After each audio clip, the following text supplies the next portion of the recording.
Bouge le bus, hein.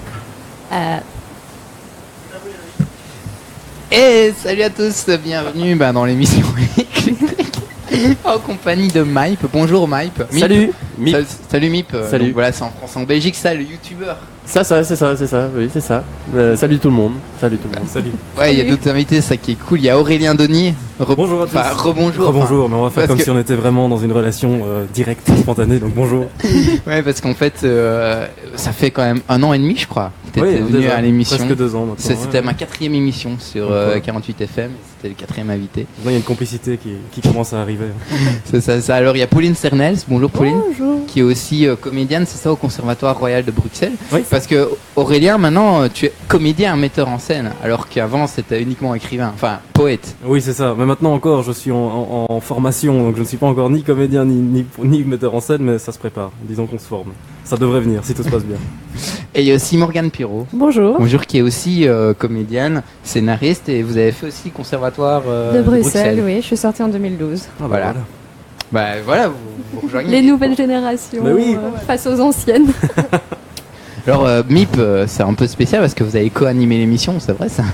Ouais, il paraît. Alors on va essayer, hein. Mais on a la chance d'avoir de beaux invités. Je crois Donc voilà, je pense que ça va être assez easy. Vous connaissez pas du tout le... Pas du tout. Non, du tout. Ok, Non, du ok. tout. C'est une Et découverte. Mip, une petite question avant, comme on va entrer dans le domaine du théâtre et un peu aussi de la mise en scène, pardon. Est-ce que vous avez pour objectif de devenir comédien, un jour humoriste, monter sur les planches ou... Pas du tout. C'est pas du tout un projet d'avenir. Enfin, c'est pas. J'y ai jamais j'ai jamais trop pensé au tout début, et puis quand j'ai commencé à y réfléchir, je me suis dit que c'était vraiment un métier à part entière. Et je salue les gens qui font ça parce que a priori c'est très très très difficile. Donc voilà. Comme doit être difficile ton métier d'ailleurs, parce que enfin le métier ou non professionnel ou non, mais la façon dont tu travailles aussi, un youtubeur, ça m'intéresse toujours beaucoup, moi, le travail qu'il. C'est vrai. Ça nous est très étranger en fait dans notre travail de comédien. Mais vous avez la chance d'une chose, c'est d'avoir la réaction du public en live avec vous. Et en fait, moi, ce qui me manque énormément, c'est la répartie. Donc voilà. Je laisse ça chez vous, et voilà. Je vous félicite pour cette orientation. Voilà, je m'égare dans cette phrase. Mais voilà, je suis très reconnaissant. Et vous êtes en contact aussi avec les autres youtubeurs du style Guillaume ou pas du tout? Non, pas du tout. En fait, Guillaume n'est plus vraiment un youtubeur, il est maintenant considéré plus comme un humoriste à part entière. Donc lui, il a pris la voie de la scène. Mais voilà, c'est justement ce qu'on disait dans l'émission précédente. On va justement essayer de fédérer toutes les énergies positives en Belgique pour créer un groupe de youtubeurs belges. Et voilà, c'est ce qui manque actuellement, c'est ce qui se fait en France et pas en Belgique. Donc voilà. Plein de petits projets à venir. Ouais, ça sent le gros truc là. Je sens le gros truc. Bah, on va essayer, mais bon, voilà. Donc voilà, enfin en tout cas on est en direct du bus. C'est marrant d'animer dans un bus. C'est la première fois aussi pour Aurélien, pour tout le monde, Morgane, Pauline. Ouais, c'est cool. On sera un peu dans un bateau comme ça. Hein, Oui, parce qu'il tangue. Depuis tout à l'heure, il tangue. Et je sais pas si vous avez entendu. Enfin, ils ont lancé le go et on n'était pas prêts. Et du coup, on m'a entendu dire oui, le bus tangue. Et c'est effectivement ce qui se passe, c'est que je vois mes invités là. On penche à droite. dangereusement. C'est dangereux. Alors, on va peut-être commencer par Aurélien et Pauline, le binôme. Merci. Si ça ne dérange pas les autres invités. Enfin, après on parlera de Morgane, bien sûr. Morgane, vous pouvez intervenir à tout moment Bien sûr. dans la conversation du Conservatoire Royal de Bruxelles, vu qu'ils sont étudiants au Conservatoire Royal de Bruxelles, si je ne m'abuse. Oui, tout à fait. Exact. Alors, par contre, on va commencer. Bon, on va parler de la pièce que vous allez jouer mardi 2 mai à la Cité Miroir, Oui, c'est c'est ça, bien ça. Ouais. La pièce s'appelle Au secours de la nuit. Oui. Mise en scène Aurélien Denis. Est-ce que vous avez écrit la pièce, Aurélien? Oui, j'ai écrit la pièce aussi. Donc, vous l'avez écrite et mise en scène. Par contre, vous ne jouez pas dedans. Merci. Mais en fait, non, je ne joue pas dedans. À la base, je devais jouer dans cette pièce, et puis je me suis rendu compte que c'était la première mise en scène que je faisais, et je me suis rendu compte que c'était un boulot à part entière, et que de jouer en même temps, mettre en scène et avoir écrit, c'était beaucoup trop. C'était porter trop de casquettes en même temps. Là, se consacrer à la mise en scène, apprendre ce nouveau travail, c'était l'occasion aussi pour moi de tester autre chose, puisque au conservatoire, on n'a pas de module sur la mise en scène à proprement parler. Donc il faut aller voir ailleurs, il faudrait aller à l'Insas ou autre, mais là c'est l'occasion de tester ça entre nous aussi et de chipoter un peu là-dedans. Alors Pauline joue, elle par contre. Oui. Mais vous n'avez pas aidé à la collaboration d'écriture? Non, par contre, voilà, aux premières lectures, on a pu dire ce qu'on en pensait, mais il n'y a pas eu beaucoup de modifications, même pas du tout. Voilà. On fait semblant de laisser de la place aux comédiens. Mais non, à la base, on est un groupe d'amis avant d'être une compagnie, et donc il y a une très chouette collaboration qui se fait dans le travail. Voilà. Alors, c'est la compagnie du Réverbère, oui, c'est ça. Oui. Pourquoi le nom du Réverbère? Pour deux raisons. D'abord parce qu'on a tous été très sensibles à l'image d'un réverbère la nuit. Il y a un côté un peu rêve, solitaire, un peu désespéré aussi, et en même temps qui procure de la lumière dans un espace où il n'y en a pas. Et c'est un peu l'objectif de notre compagnie, je crois, c'est apporter des zones de lumière ou disons des messages, de porter quelque chose de plus grand que soi dans des endroits où forcément cette parole n'est peut-être pas toujours entendue et pas toujours présente, que ce soit. Mais alors là, on parle vraiment du plus grand nombre, c'est-à-dire que la parole qu'on porte, on espère la porter au-delà du milieu du théâtre, au-delà des gens qui vont voir le théâtre d'habitude, et rassembler un public qui se croit déconnecté du théâtre et qui, un peu comme j'en parlais dans la poésie la dernière fois il y a 2 ans, mais c'est la même chose, c'est de dire que le théâtre est accessible à tous et que notre lutte est là. Un côté universel, quoi. Complètement, oui, bien sûr. Ouais. De quoi parle la pièce? Vous pouvez résumer un peu l'histoire? Alors j'ai lu le pitch, mais je veux pas quand même le dire. Moi, j'ai pas les talents de conteur. Je pense que c'est plutôt Aurélien qui a. Alors je crois qu'il y a des comédiens qui viennent avec des valises. Et dans les valises, il y a des costumes. C'est ça. Oui, en gros, ça t'ennuie pas si je continue, parce que sinon je te laisse te je lancer là-dedans. Merci beaucoup, Pauline. En fait, oui, on parle de valise dans ce fameux speech parce que la valise est devenue un accessoire presque primordial du comédien, parce qu'elle représente un petit peu son univers intime, son univers, ses rêves, ses projets, ses désirs et sa personnalité en tant que personnage. Et donc, en fait, la pièce parle de quoi? De 3 personnages, Aurore, Marin et Camille, qui sont un peu des contestataires marginaux dans une société qui les malmène, qui les bouscule. On est en plein dans une société moderne comme on la connaît, ultra-libérale, très bousculante, très dans l'idée de rentabilité, d'efficacité, Donc on est là-dedans, et ces 3 personnages essayent de se débattre avec ce monde. Et ils se débattent, ils se brûlent les ailes à cet environnement-là. Et quoi d'autre? Évidemment, ils sont rattrapés par un système qui est aussi très très fort de l'autre côté, et qui est interprété, ou du moins incarné, par la figure d'un psychanalyste, qui est Charles Bubrowski, et qui essaye en fait de les faire rentrer dans le droit chemin. Et donc on mêle un petit peu psychanalyse, tout en essayant de faire passer la psychanalyse comme message de masse, un message de masse de, allez, on doit rentrer dans les rangs, il y a un système à faire fonctionner, et ces personnages qui essayent de lutter contre ce système. Voilà, 2 camps. Tu peux me répéter le nom du psy? Charles Bubrowski. Ça rappelle un psychologue. Ça rappelle un certain psychologue qui donne cours au conservatoire. Oui, exactement. C'est Bibrowski, je crois, le nom de ce professeur. Voilà. Oui. Donc on n'est pas loin de. Un lacaniste. Exact. C'est la première fois que vous allez jouer à Liège la pièce? Oui. Mais je peux te. Vas-y. Ah oui, complètement. Oui, c'est la première fois qu'on joue à Liège. C'est même la 2e fois qu'on joue la pièce tout court. Oui. Donc voilà, on a déjà joué un banc d'essai au Centre culturel de Dinan. Et donc voilà, ce sera notre vraie première à la Cité Miroir. Ok, et après elle repart la pièce en tournée en toute la Belgique, je suppose Autant que faire se peut, parce que ça ne dépend pas vraiment de nous. Là pour le moment on a eu de la chance, parce que Serge Demoulin nous a pris dans son festival de Stavelot. Ah oui, Serge, ouais, dès qu'on évoque Serge Demoulin, il y a des frissons qui se passent pour ceux qui... Oui. Donc Serge Demoulin, pour ceux qui ne le connaîtraient pas, c'est un comédien qui a une vraie expérience dans le milieu théâtral. Un sacré bagage, ouais. Oui, c'est clair. Et puis un gars qui porte aussi une vraie et belle humanité, et qui nous a beaucoup appris, nous, dans notre travail de comédien. Bon, bref, il nous engage au festival de Stavelot. Et puis alors on jouera le 6 novembre, après une résidence au Riche-Clair de Bruxelles. Donc ça c'est Eric Destar qui nous a tendu la main à ce moment-là. Et puis alors on a encore une date au Théâtre Le Moderne, mais ça viendra un peu plus tard, et au Théâtre de Binche. Et pour le moment, on essaie évidemment de trouver des programmateurs pour nous tendre la main, parce que... Voilà, c'est ce qu'on cherche. Il faut les convaincre aussi, ces gens-là. Et il faut convaincre aussi les gens à aller voir votre spectacle. Oui. Alors je crois qu'il y a la page Facebook de l'événement, donc il y a moyen d'avoir des informations, et aussi sur le site de la Cité Miroir, bien sûr, on peut voir quelques photos. Et puis moi je viendrai vous voir pour le coup. Ah chouette, merci Romain, ça c'est cool. Je ne sais pas les autres, mais franchement j'ai envie de voir cette pièce, quoi. J'ai envie de voir Aurélien Denis, qui, je le rappelle, avant était poète, avait écrit 2 recueils de poèmes à l'époque. C'était Il n'y aura plus d'hiver et Puisque l'aube est défaite, que j'avais lu, qu'on avait analysé. Et puis il y a eu un 3e recueil depuis notre dernière rencontre. Il y a eu Au seuil d'un autre corps, aux éditions Le Coudrier, je crois. Ouais, c'est ça, exact. Ouais. Et là, vous avez écrit votre premier roman, Oui. en collaboration avec Claude Rossi. Oui. Ça s'appelle Le Temps des Noyaux et je crois que C'est ça. ça met en scène le thème de l'homosexualité. Oui, dans une période de Première Guerre mondiale, donc où évidemment l'homosexualité c'est autre chose que maintenant. Il y a quand même, on va dire, il y a toujours des problèmes dans pas mal de pays à l'heure actuelle, mais il faut avouer que dans nos pays occidentaux, ça devient, j'ai envie de dire, acceptable. Et en même temps, quand je vois ce qui s'est passé en France sur la loi qui essaie de faire passer le mariage homosexuel, je me dis c'est peut-être pas si acquis que ça. Donc il y a toujours une lutte à mener là aussi. Mais bref, oui, il y a eu ces recueils, ce roman, et qui finalement ne sont jamais, pour moi, que le terreau de ce qu'on est en train de travailler ici avec Au Secours de la Nuit. C'est-à-dire qu'à travers la poésie, à travers le roman, c'était aussi une envie de faire passer un certain message et de construire un propos. Oui. 2 questions vis-à-vis de ça. Est-ce que vous préparez un quatrième recueil de poésie? Et pourquoi avoir collaboré avec Claude Rossi, ne pas vous l'avoir écrit vous-même, en fait, leur premier roman? Alors, vite fait, le 4e recueil, oui, il est en préparation, mais je n'ai pas très envie de passer par des structures éditoriales classiques parce que on s'y perd un peu, et puis bon, bref, ça se bat aussi énormément dans ce milieu poétique qui est très resserré.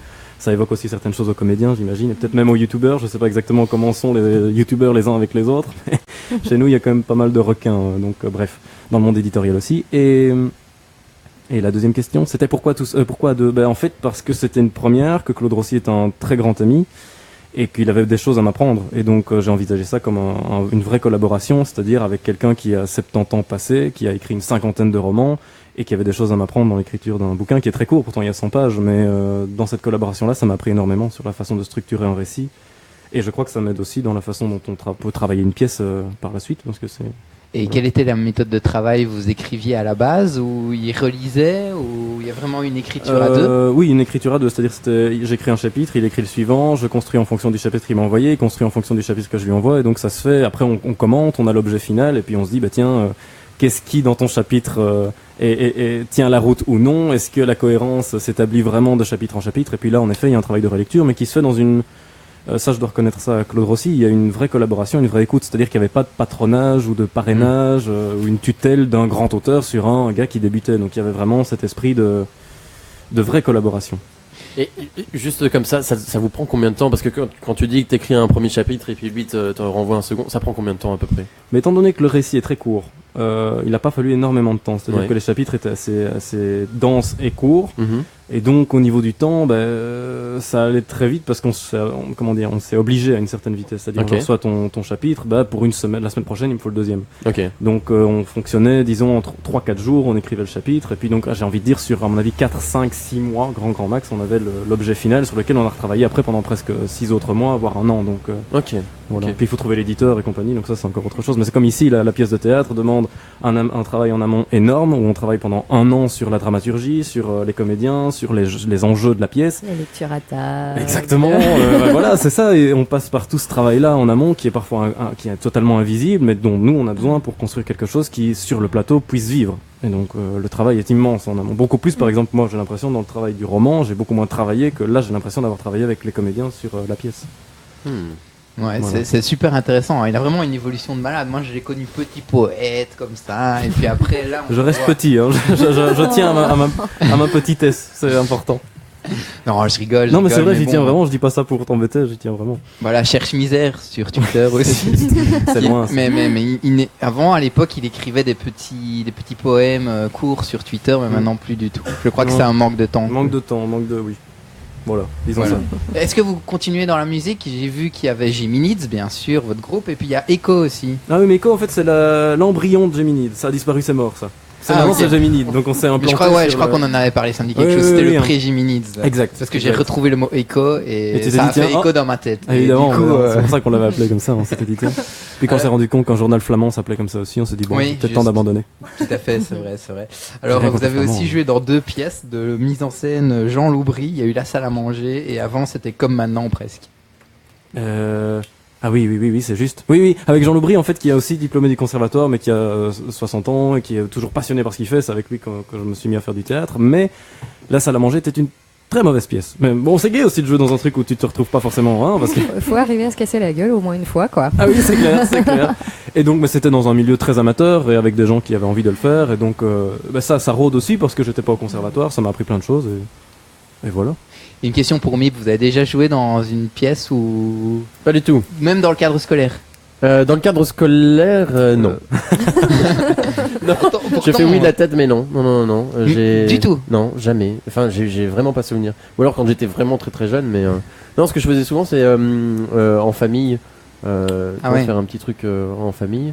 Mais voilà. D'ailleurs, vous, ça vous est, enfin, comment c'est venu cette passion pour tout ce qui est comédien, tout ça. Enfin, comment ça vient? Pour ma part, j'ai des parents qui étaient assez implantés là-dedans. En fait, c'est-à-dire que mon père est scénographe. Ok. Et donc, il est passé par le théâtre Prévert enfin voilà, il a commencé en tant qu'élève comédien. Puis après, il s'est orienté vers la scénographie. Et comme le Prévert est une espèce de grande famille, j'y suis passée aussi. Et voilà. j'y suis aussi en tant que prof. Voilà. C'est marrant quand même. Le monde artistique belge est tout petit, Oui. mais grand de cœur. Oui, ça c'est vrai aussi. C'est vrai qu'ils ont plein de points communs. Hein. C'est vrai qu'elle est prof parce que il me semble que vous avez fait le Conservatoire Royal de Bruxelles, puis vous avez fait un master à l'ULB En écriture et analyse cinématographique, oui. Ça, puis vous avez fait une agrégation. Je suis toujours en train de la faire.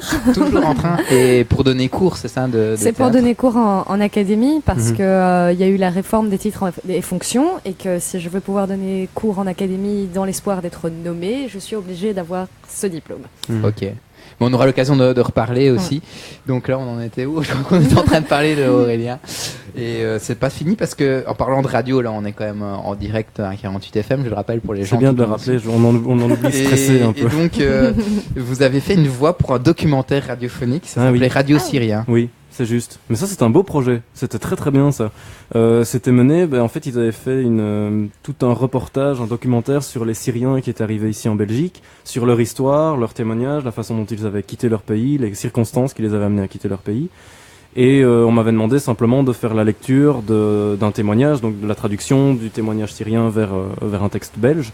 Et c'était une très très belle expérience parce que l'équipe était très très chouette et qu'en plus on se sent encore une fois investi d'une mission qui dépasse un petit peu son ego de comédien ou se dire je travaille pour moi, pour être connu, mais pour faire entendre quelque chose. Ce qui est également, je reviens à ça, mais le but de la pièce qu'on présente le 2 mai, c'est aussi de faire passer autre chose que nous, et on a envisagé cette venue ici dans ce bus autrement que comme promotion, mais comme envie de faire passer un message. Ouais. C'était la seule expérience radiophonique? Oui. Enfin, Oui, bien sûr. Voilà. Bien sûr, ouais, la nôtre, je veux dire. Oui, bien sûr. Voilà. Bien sûr. Je crois que c'était la première radio à l'époque, je crois. Oui, je pense que c'était la toute première. Et puis alors, quel honneur quand même. Oui, bah tu parles. Pour moi, tu veux dire. Pour moi aussi, c'est un honneur de faire cette émission et de recevoir tout le monde. Bah là, on est en bonne compagnie. C'est vrai que c'est assez agréable, je trouve. Ouais. Une bonne ambiance. On le dit pour ceux qui nous voient pas. Et en plus, Mif, c'est la première aussi pour 48 FM aujourd'hui. Exactement.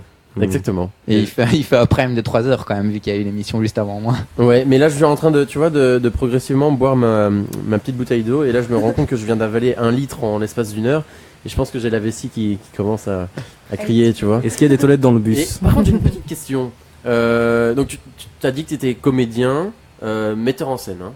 Oui, et... oui. Ok. Qu'est-ce qui te plaît le plus entre justement, ces deux casquettes? Oui, écoute, c'est marrant parce qu'on allait à la haute école de Charlemagne où j'ai étudié, j'ai fait un régenda français moral là-bas, et les étudiants m'ont posé cette même question. Ouais. Et c'est très difficile à dire parce que, étant donné que là au conservatoire on se forme en tant que comédien et pas du tout comme metteur en scène, j'ai appris, ou je crois avoir appris, ou je crois commencer à apprendre ce qu'est cet art-là grâce aux comédiens et grâce à ce que, en fait, eux me donnent. C'est-à-dire que pour le moment, c'est pas de la mise en scène, à mon avis, à la Christiane Lupa ou à la Peter Brook ou des grands metteurs en scène. Simplement, se dire, tiens, comment approcher le comédien et le mener vers une piste qu'on croit bonne. Et le comédien la confirme ou l'infirme. Mais ce travail est super intéressant, autant en tant que comédien qu'être humain, que futur metteur en scène, parce qu'on se dit, tiens, la chose théâtrale évolue grâce aux comédiens sur le plateau, et moi, grâce à eux, je la comprends davantage. Donc sans leur travail et sans la façon dont ils reçoivent une indication que je leur donne sans savoir si elle est bonne, eh bien je me dis, ah oui, elle est bonne parce qu'ils l'ont pris comme ça, parce qu'ils ont mené ce travail-là, parce qu'ils ont compris à peu près ce que je voulais dire, ou ils en ont fait un peu plus que ce que moi j'avais imaginé. Et alors il y a un vrai travail de collaboration qui se crée dans ce travail-là, et c'est ça qui m'attire énormément dans le travail de metteur en scène. Voilà. Ça se voit, ah oui, mais ça me parle avec passion, beaucoup de... Ouais. Oui, ça aussi, ça se voit, et c'est très très important de voir qu'il aime beaucoup ce qu'il fait. Donc c'est vraiment... Il y a de bonnes énergies là. Ah ouais, mais les comédiens aussi, hein, il y a une générosité, on essaye en tout cas de travailler dans cette générosité dans ce nom, et on en parlait aussi, cette famille au grand cœur, enfin en tout cas nous c'est pas des 20 mots, on se dit si on fait du théâtre c'est pour justement rejoindre ce côté un peu vibrant, humain, et puis rencontre quoi. Voilà. Ouais. Bah oui, c'est vrai, on le perçoit et c'est intact, quoi. En plus, c'est génial, quoi. Il y a la casquette de poète aussi, qui a reçu des prix aussi, qui a notamment réalisé des lectures aussi pour le journal des poètes. C'était. Oui, très souvent. Oui, c'est juste. Ouais. Et il y a aussi eu le projet Écrire ensemble Utopie. Ah tiens, oui ça en fait, ça tu vois là tu me coinces un peu parce que j'ai jamais fait ce truc là. C'est-à-dire que, et je le regrette très fort parce que c'est un ami qui me l'avait demandé et c'était un projet avec des étudiants ça. Hein. Ouais, je me demande comment tu as chopé cette info parce que en fait j'y étais pas. Donc ça commence à me faire peur pour la suite. Oui, c'est ça, non, mais il est assez impressionnant Romain parce que quand il prépare ses interviews, il va sortir des trucs et on se demande d'où ça vient. Mais bien joué. Donc j'ai pas participé à ce truc là, pourtant c'était un magnifique projet aussi, mais voilà. Mais c'est vrai, désolé. J'ai lâchement abandonné mon pote. Ah, c'est dommage hein, de trouver une info finalement. Oui, mais continue. Parce que c'est vrai que les journalistes doivent un peu condenser et trouver des infos et puis après les balancer à ses invités, c'est tout à fait normal. C'est Romain, c'est un peu la tête, tu sais, la tête foreuse. C'est ça. Il te cherche moi-même j'ai été surpris, tu vois, normalement je communique une seule adresse mail.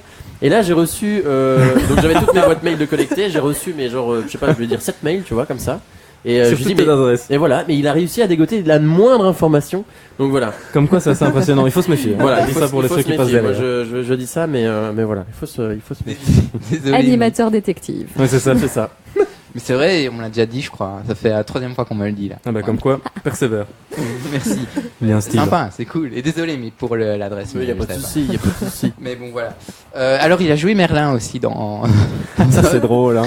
En fait, quand j'étais petit, il y avait le Labyrinthus. Maintenant, je crois que ça s'appelle le labyrinthe tout court. Donc, il prenait un thème. Il y avait les Schtroumpfs, il y avait les contes, etc. Ouais, c'est ça. Et là, vous avez interprété Merlin. Princesse et dragon. Ah ouais. Ah ouais. Mais alors c'est une expérience très intéressante pour une chose. Et là je vais vraiment aller chercher le point positif de cette expérience. Parce que je n'aime pas... je vais rester sur le positif. En fait ce qu'il y a dans ces situations-là, c'est que le public... Je suppose que les auditeurs entendent aussi les sirènes. Oui, ils entendent tout. Génial. Ils sont avec nous. C'est que dans le labyrinthe, il y a un public qui est hyper exigeant. Parce que ce sont des gens qui vont pas forcément au théâtre, qui vont voir une animation, donc qui attendent qu'on leur parle vraiment, qu'on leur mente pas vraiment et qui s'amusent. Donc les gens que ça emmerde, ils prennent leur gosse et ils vont plus loin. Donc quand on est en train de jouer, on se dit on n'a pas envie que les gens partent parce que c'est très blessant de voir 15 personnes qui se lèvent en disant ça m'intéresse pas ce que tu fais. Et donc parce qu'on joue 15 fois le même texte sur la journée. Donc de fois en fois, sur tout un été 25 jours, 15 fois par jour, eh bien on a le temps d'adapter des techniques et de se dire tiens, en fait il faut que je m'amuse moi, mais il faut aussi que le public y retrouve son compte. Et dans la pièce qu'on est en train de travailler, c'est la même chose. On a un message, mais si le public n'est pas en vraie collaboration avec nous, dans une vraie écoute, dans un vrai échange, eh ben ça perd un peu de sa saveur et ça perd un peu de son intérêt. Donc là c'est un tout autre propos, c'est très éloigné du labyrinthe, mais le public, moi j'ai appris vraiment à faire du public une exigence mais vraiment forte et pas mentir au public et pas lui faire croire qu'on a besoin de lui et en fait on veut juste qu'il paye sa place. C'est pas ça, c'est qu'il soit là, vraiment, avec nous, dans un moment de partage et d'instant. Il y avait aussi un switch en irlandais, c'est ça, anglais. Ah oui, mais quand je te dis que je suis polyvalent, je sais même parler néerlandais, je te dire. Waouh. Est-ce que Mips sait parler néerlandais? Non. Même, on peut pas essayer un petit truc. Une beetje. Une beetje. C'est le genre de tentative qu'on applaudit. Oui, ça. il a un joker, il est français si je veux bien comprendre. Oui, voilà, il a le droit lui de pas parler néerlandais. Ah, tu es français? Il vient de Bordeaux à la base, c'est ça? Je viens de Bordeaux, donc. Excellent. Voilà, tu vois. Donc c'est marrant de parler d'un front commun de youtubeurs belges en étant français. C'est sympa que ça vienne que ça se fasse à l'international presque. Comment ça à l'international? Parce que oui, ça se fait pas à l'international, mais toi, comme tu viens de France, c'est étrange que ça vienne en fait d'idées. Ça peut venir aussi de français, de cette idée de former un front commun de youtubeurs belges. Qu'est-ce qui fait que tu te considères plus comme youtubeur belge que français? Parce que tu vis en Belgique ou parce que je vis en Belgique et parce que je raconte la Belgique, tu vois. D'accord, ok, ouais, c'est ça. Donc voilà et c'est dans plein de choses au quotidien où je me dis, tu vois, maintenant ça fait 2 ans que je suis ici. Mais je pense qu'en 2 ans, j'ai vraiment complètement changé ma mentalité. D'accord. Ouais. Et voilà, c'est mon pays pour le moment. Ok. Trop bien. Peut-être pas autant que le tien, mais voilà, je suis fort animé par. Ça doit être à peu près le même. Je crois qu'on partage le même pays, ça change pas beaucoup. Voilà. Et comment vous en êtes arrivé à Belgique en fait? Pourquoi Liège? Pourquoi Liège? À la base, c'était tout con, hein, mais c'était une année sabbatique que j'avais pris comme ça. J'ai eu trois amis qui m'ont demandé pour venir ici à Liège, les voir un petit peu. Ça a duré 1 semaine et puis j'ai prolongé de 3 jours, tellement c'était cool. Et puis j'ai prolongé d'1 semaine encore et puis je suis rentré à Bordeaux et là le week-end ça a été direct, ça a été bon, je fais ma valise pour pour toujours, quoi, entre guillemets. Enfin, pas pour toujours, mais pour une longue période. Et j'ai sauté dans l'avion pour venir ici, quoi. Tellement c'était, voilà, Liège. Je pense qu'il y a arrivé en Belgique et il y a arrivé à Liège. Oui, ça c'est sûr. C'est ce qu'on dit souvent. Oui. Voilà, voilà. Je suis tombé amoureux. Ouais, en plus c'est une chouette ville quand même. Oufti. Je comprends, j'ai passé 1 mois et demi il y a 2-3 ans parce que je faisais figurante à l'Opéra Royal de Wallonie et je suis rentrée à Bruxelles. Après, j'étais déprimée. Allez, Ouais, c'est vrai, ouais. C'est vrai qu'il y a une vraie chaleur hein. Ici, c'est clair. Ouais. Alors voilà, alors je voulais aussi parler, avant d'avoir un peu de musique, c'est pour ça que je regardais, je me dis il faut quand même leur balancer un peu de musique aux éditeurs. Mais c'est vrai que vous avez interprété ou réalisé une pièce qui s'appelait Full Sentimental pour le festival Courant d'Air. Ah, c'est chouette que tu parles de ça. Je t'en prie, Pauline, parce que c'est la parade de clown en fait. Oui, c'est ça. Oui, il y a un moment voilà, de... la Oui, connexion devait se faire dans mon cerveau, c'est bon maintenant. On va pouvoir parler de Christophe Herrada, ça c'est chouette. Parlons de Christophe Herrada. Donc, Christophe Herrada, c'est un professeur du conservatoire, enfin un chargé de cours du conservatoire, qui est notre professeur de formation corporelle et qui chaque année organise une parade de clowns dans le cadre du festival Courant d'Air. Donc, il y a un festival estudiantin qui est organisé au Conservatoire de Bruxelles. Et donc voilà, on a paradé, on a eu des cours de clown pendant de septembre jusqu'à maintenant. On a apprendre la technique du clown, etc., le rapport au public, et puis on a fini par se créer un clown chacun, et donc on a donc fait cette parade qui allait jusqu'à la Grand Place. Oui, donc on a pu approcher le public de la Grand Place, et c'était vraiment très très très intéressant. Voilà. Et un petit mot sur le festival Courant d'Air.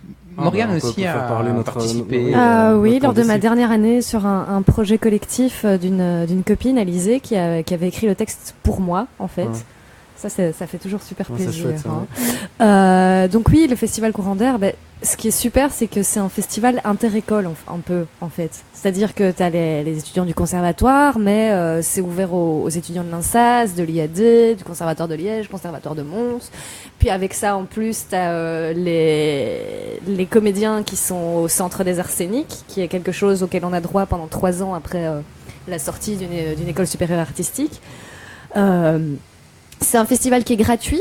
Et c'est un peu notre vitrine aussi, parce qu'il y a des programmateurs qui viennent voir, il y a des directeurs de casting et tout ça. Enfin, et c'est aussi quelque chose d'hyper généreux en fait. Oui, c'est vrai. Oui, voilà. Bah voilà. Alors on va balancer un peu de son maintenant. Qu'est-ce qu'on va passer comme musique? Harry Styles. Allez, c'est un long morceau, 5 minutes ça. Ouais.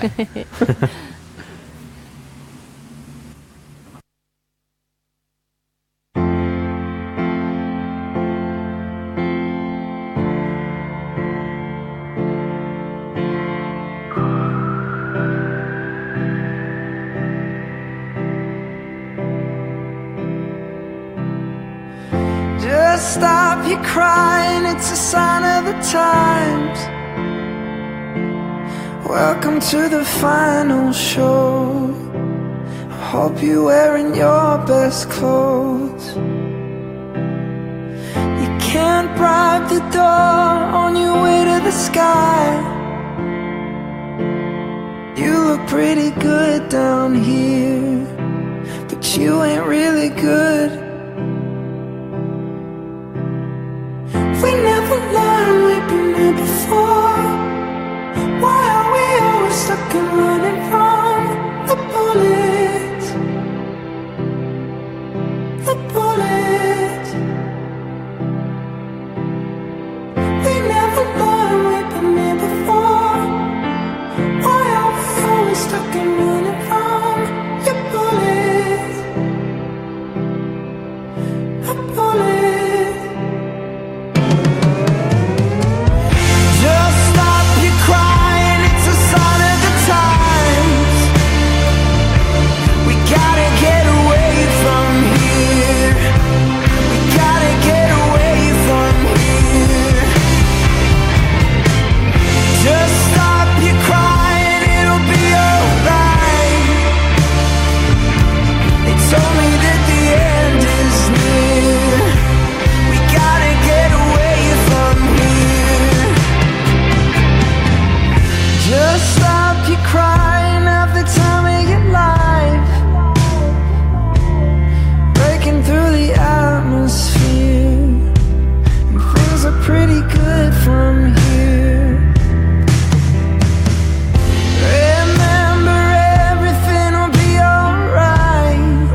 Salut à tous, vous êtes sur 48 FM, nous sommes en compagnie de Romain, animateur de cette édition Je suis un imposteur, avec Morgane, avec Aurélien et Pauline.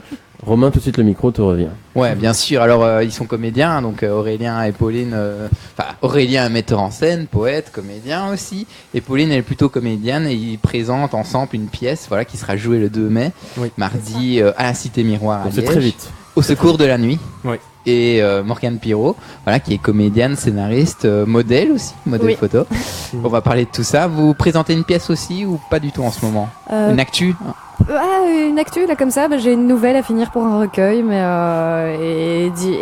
alors dernièrement, je me suis retrouvée avec la casquette d'assistante réalisatrice sur un tournage. J'avais jamais fait ça, mais j'ai bien aimé parce que ça m'a aidé à pouvoir aller à fond dans mon côté contrôle fric. Et comment s'appelle le recueil de nouvelles du coup? Il n'y a pas encore de titre, de nom. Okay. Et le film en tant qu'assistante c'était une publicité pour les meubles du cœur. Voilà. Ah ok, cool. C'est cool. Ah, cool. On n'a jamais fait de pub MIP? Non, pas à proprement parler. Parce que non. parfois ils engagent des trucs en France pour les pubs. Ils engagent des youtubeurs, des comédiens. Ouais, mais pas encore. Enfin, je suis une toute petite partie pour Proximus. Où ma tête apparaît sur le décodeur par moment. Ah ouais. Ouais, mais voilà. Mais c'est voilà. Petit quoi. Ouais, c'est un petit truc. Alors voilà, aussi je voulais rappeler pour les auditeurs qui ont envie de lire le livre d'Aurélien Denis, donc son premier roman, Le temps des noyaux, coécrit avec Claude Rossi, c'est aux éditions Méo, c'est ça. M-E-O, voilà. Ouais, donc il y a un site web, donc voilà, vous pouvez le commander. Oui, ça vaut la peine, il y a de chouettes auteurs là-bas, et des gens qui ont fait une belle carrière littéraire aussi en Belgique, et donc c'est intéressant d'aller mettre son nez dans les petites maisons d'édition, parce qu'ils ont de belles choses à proposer. Voilà, alors j'ai relevé quelques trucs pour Pauline aussi. J'ai trouvé très peu d'informations là, l'enquêteur a un peu... pour le coup je crois qu'il n'y a pas grand chose sur internet. Je me suis fait vraiment avoir parce que je me suis dit, j'essaye toujours de trouver le scoop, mais là j'en ai pas. Ce que je sais, c'est qu'elle avait fait l'Athénée Royal Jean Abzil. C'est ça, oui, à Etterbeek. Voilà, et je crois que vous avez gagné un concours d'orthographe. Ah oui, vous avez fait ça. Voilà, je suis percée à jour. Voilà. Ça c'est ton côté scolaire qui reprend le dessus, ça vaut. J'ai même gardé la carte de lauréate de ce concours dans mon portefeuille pendant très très longtemps. Et voilà, ma cousine n'arrêtait pas de se foutre de ma gueule par rapport à ça. Et quand elle est partie au Pérou, je la lui ai donnée. Voilà. Mais c'est cool quand même, hein, gagner un concours d'orthographe, c'est sympa. Ah oui, enfin voilà, c'était une. Il y a aussi le concours d'éloquence qui est organisé par des télés locales. Je fais un peu de promo. J'ai jamais fait ça. Mais non. Voilà. Alors, je voulais aussi parler du fait que vous êtes étudiante au Conservatoire Royal de Bruxelles, dans la même classe qu'Aurélien, je présume. Non. Enfin, on est dans la même promo, mais on n'est pas dans la même classe. On a fait les examens d'entrée ensemble, dans le même groupe, mais voilà. Alors vous avez joué dans un court-métrage qui s'appelle Les Taches du Léopard. Les Taches du Léopard, oui. C'était le tournage de fin d'études de ma cousine, j'ai une grande famille. Et donc c'est une de mes cousines qui s'appelle Alicine Pellizzeri. Et voilà, c'était son projet de fin d'études et j'y ai participé. Et ça parle de... Alors, je l'ai pas vu malheureusement. Non, pas vu. je crois qu'il est pas trouvable. Il est crédité mais il n'est pas en ligne, voilà. C'est ça. Donc c'est un court-métrage qui parle d'une jeune fille qui s'appelle Iris et qui vit qui a été mise de force dans un internat pour jeunes filles en difficulté. Et donc c'est l'histoire d'amour entre Iris et Lydie, qui est une autre jeune fille de ce centre. Et donc voilà, je faisais partie des filles du centre. Voilà.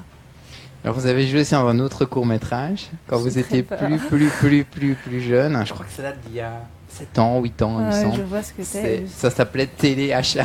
Ah oui, oula, non, c'est un autre. Ouais. Oui, Téléachat, oui, en effet. Oui, je jouais Tu traînes déjà des casseroles c'est catastrophique. Téléachat, là aussi, je crois que c'était pour l'INRACI, c'était aussi un projet étudiant. Et j'ai joué une petite fille dans un immeuble à appartement où il se passe... C'était une vieille dame qui avait perdu son chat et alors elle allait voir tous les locataires de l'immeuble. Je l'ai re-regardé il n'y a pas très longtemps, je crois que j'ai toujours pas compris. On t'a préparé à l'interview. il est disponible. Hein, oui, mais je vous en prie, allez-y. Si vous avez compris, dites-le moi. Mais, voilà. Je te ferai une petite analyse cinématographique et tout. Je crois que c'est très intéressant, mais voilà. Ça t'échappe encore. C'est les deux seules expériences ou il y en a eu d'autres figurations peut-être? Il y en a eu une autre, mais qui est aussi trouvable malheureusement sur internet, je crois. J'aime bien le malheureusement. Ça s'appelle Mascara. Mascara. C'est un film des années 80, il me semble. Ah oui, mais c'est pas celui-là, parce que je l'ai pas lu. On en a parlé également. Non, mais c'est un truc de fou. La semaine passée, il y a un jeune garçon qui a interprété Olivier Rameau. C'est une BD dessinée par Dany, scénarisée par Greg. Et je recherchais ce gars qui a interprété Olivier Rameau pour le journal Tintin. C'est un truc de fou. Et ce gars-là est devenu comédien. Et il a joué dans le film Mascara. J'ai parlé avec lui récemment. Il m'a dit, comment avez-vous fait le lien entre Olivier Rameau et Mascara? Je lui dis, si vous avez joué Olivier Rameau, c'est que vous étiez plutôt beau gosse, comme quand même, c'est un héros sympa. Donc si vous étiez plutôt beau gosse, c'est que vous aurez pu être comédien. Donc vous avez joué dans Mascara. Et du coup, vous avez joué dans Mascara, mais pas dans le même film. Pas le même, non. Hélas. Voilà, donc je salue Vincent qui est devenu coiffeur maintenant, qui n'est plus acteur. Voilà. C'est marrant quand même. Comme quoi, on est là dans un bus aujourd'hui, mais ce qu'on sera dans 2 ans. Ah ouais, on ne sait pas. J'ai un prof qui est devenu élagueur. Enfin. Ouais. C'est dingue quand même. Il est comédien à la base, hein, mais non, maintenant il coupe des arbres. Bon bah voilà. Et il y en a plein. Il y a un dessinateur, il est devenu pion dans un lycée. Je crois qu'il y a un dessinateur de BD, il s'appelle Julos et maintenant il est garde forestier. Non, c'est marrant. Et c'est marrant de les retrouver, de les inviter à mon émission radio. Je trouve ça génial, même s'ils sont un peu étonnés, mais c'est ça la diversité, quoi. C'est ça un peu le concept. Bon bref, on va un peu s'égarer, mais Pauline, est-ce que vous avez pour ambition d'écrire un jour une pièce ou de réaliser un film? Non. J'écris un petit peu dans le cadre des... En fait, voilà, au conservatoire, on est amené à écrire et à interpréter des seuls en scène. Ça fait partie de notre formation et donc on a des échéances pour présenter ces projets-là qui font environ 5-6 minutes. Et donc c'est là-dedans que j'écris, mais ça me plaît bien, mais je n'ai pas pour projet de continuer ça en dehors de ce cadre-là en tout cas. Ok. Voilà. Est-ce que vous avez quelque chose à rajouter? Je ne crois pas. De venir le 2 mai à Liège, partager ce grand moment avec nous, parce qu'on insiste. Mais vous jouez quel rôle justement? Peut-être. Alors, ça c'est important. Je joue le rôle de Julie, qui est la sœur d'Aurore, et alors qui est architecte et qui est très bien intégrée dans la société moderne et dans le monde de la consommation, etc. Et métro, boulot, dodo. Et alors, je joue le rôle de Bubrovski, qui à la base était interprété par Aurélien. Et puis, on a dû trouver des solutions pour pallier au manque d'effectifs. Oui, et alors, je tiens quand même à le dire que ce manque a ajouté quelque chose au personnage, parce qu'en fait, Bubrovski est maintenant une sorte de beaucoup plus de concept qui est interprété par 2 comédiennes. En fait, il y a Pauline qui le tient majoritairement, et puis Zélie Sels aussi qui, à certains moments, prend la veste du psychanalyste, et donc on sent beaucoup plus le côté idéologie derrière le psychanalyste, et le fait qu'en fait, il pourrait être interprété par n'importe qui, que ce psychanalyste et cette pensée de masse, c'est aussi une pensée que fait fonctionner la majorité du public, nous, à la longueur de journée, et qu'en fait, c'est ça qui se passe là-dessous. Voilà. Donc en fait c'est ça, c'est dingue, le manque d'effectifs a amené une dimension fort appréciable pour... Mais c'est cool ça. Complètement. C'est cool. Mais il y a plein de choses qui se sont passées comme ça, des contraintes auxquelles on devait trouver des solutions, et souvent c'est devenu des choses en plus à apporter à la pièce, et voilà. On dit souvent, c'est un peu bateau de dire ça, mais que la liberté se construit aussi et s'élabore dans les contraintes. Mais je le pense vraiment, parce que le fait d'avoir dû lâcher ce rôle-là, parce que je m'étais beaucoup plus à la mise en scène, nous a amené ce Bubrovski multiple, et donc beaucoup plus transposable, et beaucoup plus disponible aussi finalement la pensée du public. Nous a amené, mais aussi plein d'autres choses. Je veux dire, le fait de travailler dans des improvisations en matinée, dans notre travail de résidence. Je tiens vite, Sophia, parce que je vais me taire après, mais aussi, il faut que je remercie le Centre culturel de Dinan de nous avoir permis de faire une résidence chez eux, et les Riches Clairs de nous accueillir pour une prochaine résidence. Ça vraiment, merci beaucoup à eux. Et au-delà de ça, ça nous permet de travailler dans des conditions qui sont favorables, et qui nous permettent après, on fait des improvisations le matin, d'intégrer ça au spectacle et de travailler dans cette disponibilité-là. Donc, voilà.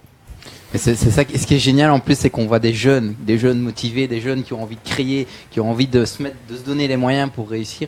Et je trouve ça vraiment génial parce que maintenant, parfois, les jeunes, ils ont une image un peu erronée, un peu énorme comme ça, du style, ouais, il faut plus rien.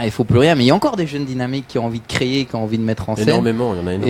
Et voilà, il y a toujours une part de rêve, quoi, quand on interviewe des artistes de n'importe quel milieu, que ce soit le dessin, l'art de la scène, etc.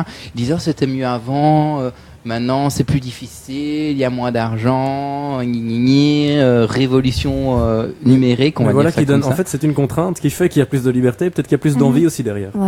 Voilà. On peut utiliser les inconvénients comme un avantage au final. Ouais. C'est ça qui est cool. En plus, on n'a rien à perdre. Qu'est-ce qu'on pourrait perdre? On a tout à gagner. C'est aussi un peu ça qui fait qu'on a le moteur pour aller vers où on a envie d'aller. Donc voilà. Alors, on va parler avec Morgane maintenant. Ça y est, c'est à mon tour. Alors, qu'est-ce qu'il a trouvé sur moi? Beaucoup non, de choses. j'ai peur. Beaucoup de choses. Je tourne ma page, voilà. Alors, Morgane Pirot. Vous êtes de la famille de Jean-Luc Pirot? Pas du tout, non. Tout le monde me le demande, mais non, pas du tout. Ah, j'ai cru. C'est le photographe du... Ah non, parce qu'il y a un photographe qui s'appelle Sylvain Pirot aussi, qui travaille pour Le Soir, et il y a Jean-Luc Pirot, le comédien. Non, Pirot est un nom très très répandu. Je pensais que vous étiez... Qui vient du nord de la France, du côté de Calais, je crois. C'est là qu'il y en a le plus. Mais non, c'est pas du tout de ma famille. Par contre, mon père a touché très longtemps des royalties sur le mariage de Mademoiselle Beulemans, parce que Fonson est son arrière-grand-oncle, je crois. D'accord. Voilà. Ah ouais. Vous connaissez le mariage de Mademoiselle Beulemans, Miep? J'ai toujours envie de dire Mipe, mais ça fait Mike. Malheureusement, non. Je vais passer pour un idiot, mais... Oh non. C'est une pièce non. bruxelloise cultissime, entre guillemets, elle est jouée. Voilà, donc... Elle est jouée assez régulièrement. Je dis que je pas grave, ne connais mais quand pas, même. mais... Non. C'est cultissime. Non, mais... Tout le monde connaît, sauf toi, apparemment. Tout le monde en Belgique, en tout cas. Non, mais j'aime bien rajouter toujours un petit mot qui faut. Mais je vais déjà aller ça. à la Cité Miroir le 2. Oh, ça Ah, fait plaisir. ça, Ça, c'est Déjà bien. aller ça là-bas. fait plaisir. Et après, on parlera de cette Bien. pièce. Ah, c'est cool, franchement, c'est cool, Mike. Si...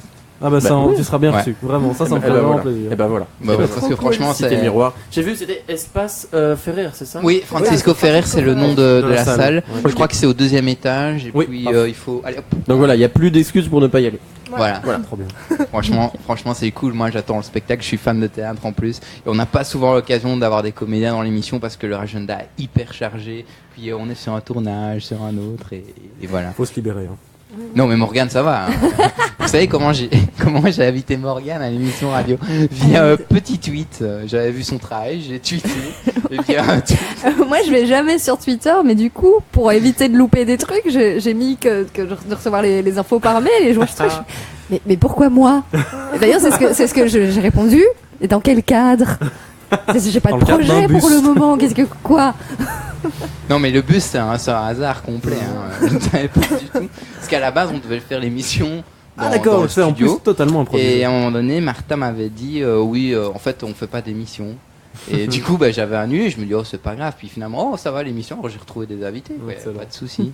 Donc, vous voyez, une contrainte peut être un inconvénient. Donc tu vois Morgane, finalement tu as bien fait de venir.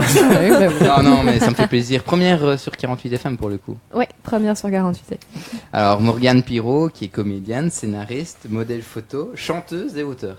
Chanteuse, Chanteuse, c'est à mes heures perdues. Il n'y a jamais eu de projet d'album. Non, pas du tout. non. D'accord. Et pas de J'aimerais vidéo bien, YouTube mais non plus. Il n'y a pas de vidéo YouTube ou... non. Je suis en train de monter une vidéo YouTube, mais pas du tout en tant que chanteuse, en tant que comédienne justement. Ah tiens. Voilà, j'essaye.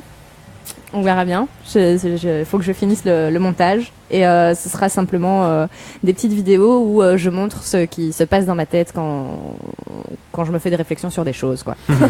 Donc il y a 25 casquettes chez Morgane. Je pense qu'à mon avis, on va pouvoir trouver des dossiers. Des chances, hein. On va pouvoir y Ah aller. oui, je touche à tout, moi. C'est Alors, comme modèle photo, vous avez été égérie de la styliste Céline Pickens. Pinkers. Pinkers. Oui, qui est une styliste liégeoise d'ailleurs. D'accord. Voilà, qui fait des super beaux ensembles de lingerie un peu années 30, comme ça. C'était assez sympa. Je l'ai fait 2 fois pour deux collections différentes. Voilà.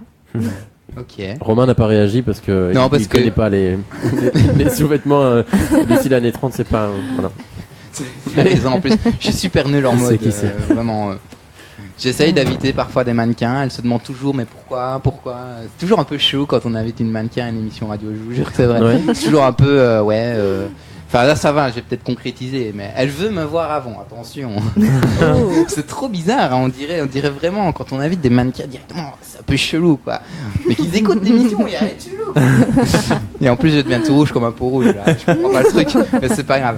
Alors bref, on a parlé de votre parcours, donc diplômé du Conservatoire Royal de Bruxelles, je le répète, master art du spectacle à l'ULB, écriture, analyse cinématographique, puis l'agrégation de l'enseignement supérieur qui est toujours en cours au conservatoire. Voilà. Alors je voulais parler des pièces de théâtre. Oui. Dans lequel vous avez joué. Alors il y a eu Palindrome. Oui, Palindrome, qui est une pièce qui a été écrite spécialement pour Pascaline Desloges et moi-même par un auteur qui s'appelle Gaëtan Fosser, qui était venu nous voir jouer à la Péniche Fulmar. Et quand il nous a vus toutes les deux, il fait je vais vous écrire un truc. C'est assez chouette. Je jouais une jeune femme style boulot marketing, très un peu bobo, bourgeois comme ça, qui se retrouve à hériter d'un manoir qu'elle n'a pas du tout envie d'hériter parce que c'est un manoir perdu en pleine campagne et tout, et elle se retrouve hantée par le fantôme de sa cousine. Et voilà. J'ai pas grand chose d'autre à dire sur la pièce. J'espère qu'on la reprendra une fois. On a eu l'occasion de la jouer en appartement. Ça, un appartement en appartement dans le salon de quelqu'un en fait. C'était une expérience. En plus, on n'a pas eu l'occasion de répéter dans le lieu avant de la jouer. Donc du coup, j'ai vraiment improvisé tous mes déplacements parce que ça changeait vraiment. Là, on était vraiment. Est-ce que dans la version qu'on a jouée à la Péniche, le décor, j'avais juste un fauteuil, on avait mis des cadres un peu partout et un rideau qui donnait sur un mur. Donc du coup, quand je regardais par la fenêtre, il n'y avait pas vraiment grand-chose. Et là, le fait de le jouer dans un vrai salon, ça a donné quelque chose de vachement plus concret au truc, quoi. Ça a modifié un peu le moteur de jeu. Mais il y a des gens parfois qui vous contactent pour jouer dans leur salon ou autre. Là, c'était assez particulier. C'est parce que ma meilleure amie fait partie d'une ASBL qui s'appelle les Fauteuils Volants. Ah, je connais qui bien. C'est Laetitia. Ah, ben voilà, voilà. oui, je connais très bien Laetitia. Et quand elle est venue me voir à la Péniche Fulmar et elle a dit oh non, il faut vraiment que je le montre aux copains, quoi. Mais pour eux, c'est pas possible de faire descendre tous les fauteuils roulants dans la péniche, donc du coup ils ont organisé ça chez elle. Et voilà, mais si j'ai l'occasion de le refaire, je le refais, quoi. Est-ce que Mip, vous avez des demandes pour jouer chez les gens, un truc en live, genre une vidéo? Faire une vidéo chez les gens? Non, mais faire comme vous faites dans les vidéos, mais chez quelqu'un. Non, particulier. Non. Et j'accepterais pas, je trouverais ça bizarre. Parce qu'il y a des humoristes. non, mais il y a des humoristes qu'on paye pour venir jouer chez soi. Par exemple, à Noël ou je sais pas moi, on a envie de s'offrir un spectacle de Gad Elmaleh, mais on peut commander le spectacle de Gad Elmaleh. Il faut déjà avoir un certain budget. Pour 150 000 euros, je crois. Je sais plus trop quoi, mais c'est vrai, il y a des demandes. Alors je me dis pourquoi pas Mip. Non. Honnêtement, non. Mais j'ai jamais eu ce genre de demande, mais vous avez jamais eu C'était quoi la demande la plus fantasque quelqu'un que vous ayez fait? Je sais pas si. Ouais, apparemment, on est plusieurs dans ce cas-ci, mais en fait, c'est quelqu'un qui nous contacte tout le temps. C'est un mec qui masse, qui fait les massages aux pieds. Et en fait, le mec est assez bizarre parce que il va, alors comme toi, il va essayer d'aller chercher tous les moyens possibles et inimaginables pour t'accoster. Et puis, pour te contacter. Par mail. Par mail? Non, il s'est déjà pointé chez moi. Non, c'était des trucs de folie, hein. Ouais, quand même, moi je suis pas là. Ah oui, on n'en est pas là avec toi, mais vraiment, lui est complètement. Je vais pas dire qu'il est dingue, mais il est vraiment très très gentil, très généreux. Mais je vois pas ce qui j'ai l'impression que c'est un peu un fétichiste comme ça. Et peut-être que c'est de ça qu'il s'agit, mais voilà, il propose à plein de monde de faire des massages aux pieds gratuitement. Et voilà, on comprend pas trop dans notre petit groupe, mais voilà. C'est le genre de proposition que tu as du mal à aborder ou du moins appréhender. Ouais, c'est ça. Tu as peur Voilà. des suites quand c'est comme ça. Ouais. Si tu dis non trop frontalement, ça peut être risqué à mon avis avec ce genre de personnes. Dans le cadre de mon job de modèle photo, j'ai reçu pas mal de trucs assez, bah oui. assez zarbes aussi. Bah oui, quoi. j'imagine, ouais, Mais avec les pieds justement aussi. C'est drôle. Comme quoi. C'est peut-être les plus acharnés. Hein. C'est ceux qui aiment les pieds, Comme quoi. bien connus. Oui, mais modèle photo, ça doit bizarre. être un sacré. C'est horrible. C'est ça, à mon avis, qu'elles ont peur parce qu'il y a tellement de trucs bizarres. Ben Ouais, oui, ouais, je sais pas. genre de- J'avais vu un reportage sur 7-8, il y a des gens qui contactent des filles sur les réseaux sociaux qui leur proposent d'être mannequins, elles acceptent, puis on les drogue. Ah, T'as déjà été drogué, toi, Morgane? Non, quand même pas à ce point-là. Non, mais c'est horrible, il y a eu le procès et Bah- tout en France, c'est horrible quoi. C'est un mec qui contactait des filles, qui leur faisait boire quelque chose, voilà, il mettait de la drogue dans D'accord. leur verre et puis elles se réveillaient, et voilà Ah, quoi. c'est glauque. C'est C'est super Mais glauque. il est en procès maintenant, il est quand même en taule parce que Bah. au départ quand elles allaient à la police, on les croyait pas quoi. On disait Oh mais là non, là. retournez chez vous. Et il y a eu un reportage là-dessus sur 7-8. Ouais. Enfin bref. Bon, moi ça va, il m'est jamais rien arrivé, mais sur les 12 ans de modèle photo, ça m'est quand même arrivé plusieurs fois de recevoir des mails de types qui, oui, en fait, c'est pas pour faire de la photo, je voudrais juste vous payer pour venir au restaurant avec moi, et, Ah ouais. et voilà, et toi tu fais, je ne suis pas call girl. Ouais.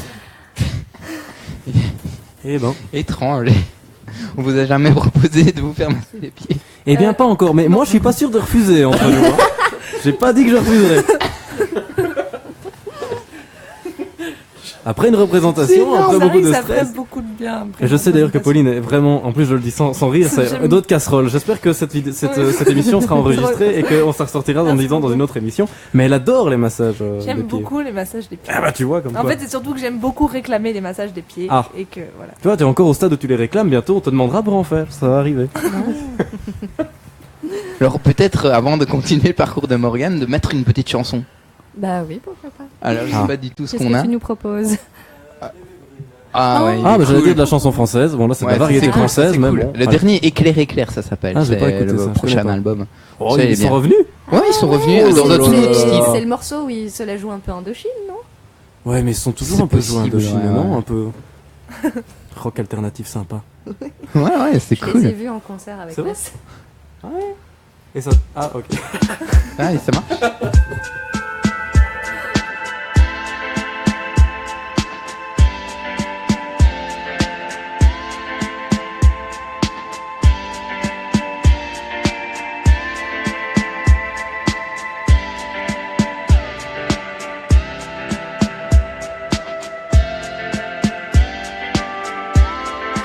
Éclair, éclair, tatoué sur la peau. J'ai des éclairs, des passages à niveau. Souvenir amer d'un amour mental. J'ai des éclairs, des retours à zéro. Elle est du tonnerre, électrocute KO. 6 pieds sous terre, froid comme un esquimau. Les courants d'air, les courants verticaux. Ça dégénère très vite en météo. Tard dans la nuit, quand il n'y a plus un chat, il n'y a plus un bruit. Alors je pense à toi, je sais que tu m'oublies. Toute une vie sans te voir, ce n'est plus une vie.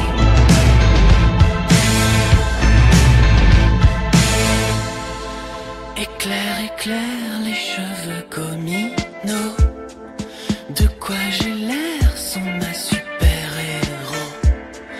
La ionosphère, j'ai grimpé au rideau. Des années-lumière, des flashbacks de trop. Éclair, éclair, les yeux noirs pour rien.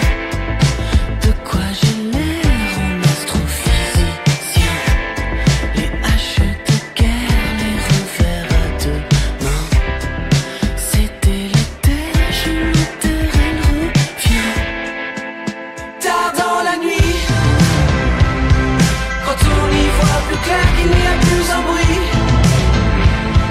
Je ne sais plus quoi faire quand brûle ses pupilles. Ses yeux éclairent, éclairent, qui glacent de mépris. Éclair, éclair, le regard assassin, système solaire.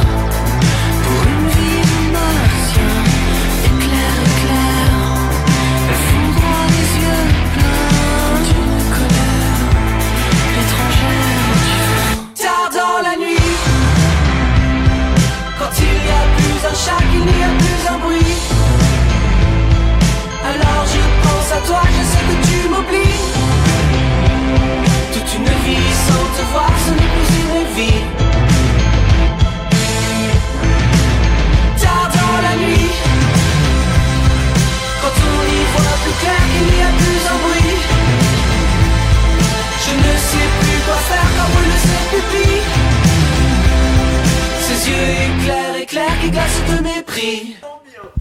Hé hé, bienvenue sur 48 FM. On a le plaisir aujourd'hui d'être en très très bonne compagnie avec Morgane, avec Pauline, avec Mip, je le dis bien cette fois-ci, tu vois, j'ai bien fait de le demander pendant l'interlude, et Romain évidemment, et on était en train justement de parler du parcours de Morgane, et c'était très intéressant, donc je crois qu'on va reprendre là-dessus. C'est gentil. Voilà, alors vous avez joué aussi dans une pièce qui s'appelait Bouli Mino. Bouli Miro, Miro. oui, ça c'était un super projet en deuxième année de conservatoire. Je suis désolé. Non mais c'est pas drôle, c'est parce que c'était, j'ai dit Mino et c'est Miro, et Mino c'est la société de prod de Renault, Renault c'est chanteur, c'est Mino Production. Bah oui, Et je crois que Mino ça veut dire quelque chose, ça veut mais dire quoi ça veut Mino en dire français? enfant en fait. Mino, c'est- Ouais, c'est un enfant, petit. c'est un gamin quoi. Bah justement, pour revenir là-dessus, Bouli Miro c'est un spectacle pour enfants. Ah bah voilà. Ah bah voilà, on a Voilà. tradition. En fait, c'est Hélène Tennyson qui nous a mis en scène, qui est prof Ah oui. au conservatoire Mhm. aussi. Et c'était le projet de fin d'année de deuxième. Et on a eu l'occasion de la jouer devant un public d'enfants au théâtre de la Montagne Magique. Ah, chouette ça. Et tu parlais du fait que il faut qu'il y ait une relation. Alors le public le plus Enfant, exigeant, oui. c'est les enfants. Mais c'est juste magnifique parce que en général, quand tu joues ta pièce, les réactions, il n'y a pas vraiment de réaction. Tu sens les réactions du public, mais il n'y a pas de direct. Vraiment, les enfants, c'est pas ça. Je jouais un chef de gare et tu as un des comédiens qui dit à un moment, oh, il est con ce chef de gare quand même. Et là, t'as un gamin dans la salle qui crie, ah bah oui, c'est vrai, hein, il est con. Ah oui, ça c'est clair qu'eux Et ils là, trichent t'es pas là, non plus. ok, hein. ça c'est cool parce que ça veut dire que je joue bien mon rôle en fait. Oui, mais c'est vrai que ça doit être intéressant de travailler avec un Non, public c'est aussi super chouette. réactif. Ouais, non, c'était une super pièce. On avait les costumes, c'était des plastrons où on avait dessiné les costumes. Sauf pour la casquette du chef, enfin le képi du chef de gare, bah, j'avais le képi de mon grand-père qui a travaillé à la SNCB. Et puis,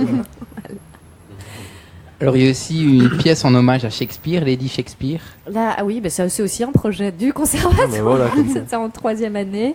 Ce qu'il y a aussi, il faut savoir, au conservatoire, je sais pas dans votre promo, mais moi à l'époque, on était beaucoup de filles.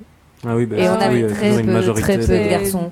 Ouais. Tiers, je crois. plus Et ou moins. donc, Yves Claessens nous a dit, bon, bah, les filles, c'est vous qui choisissez les scènes dans du Shakespeare.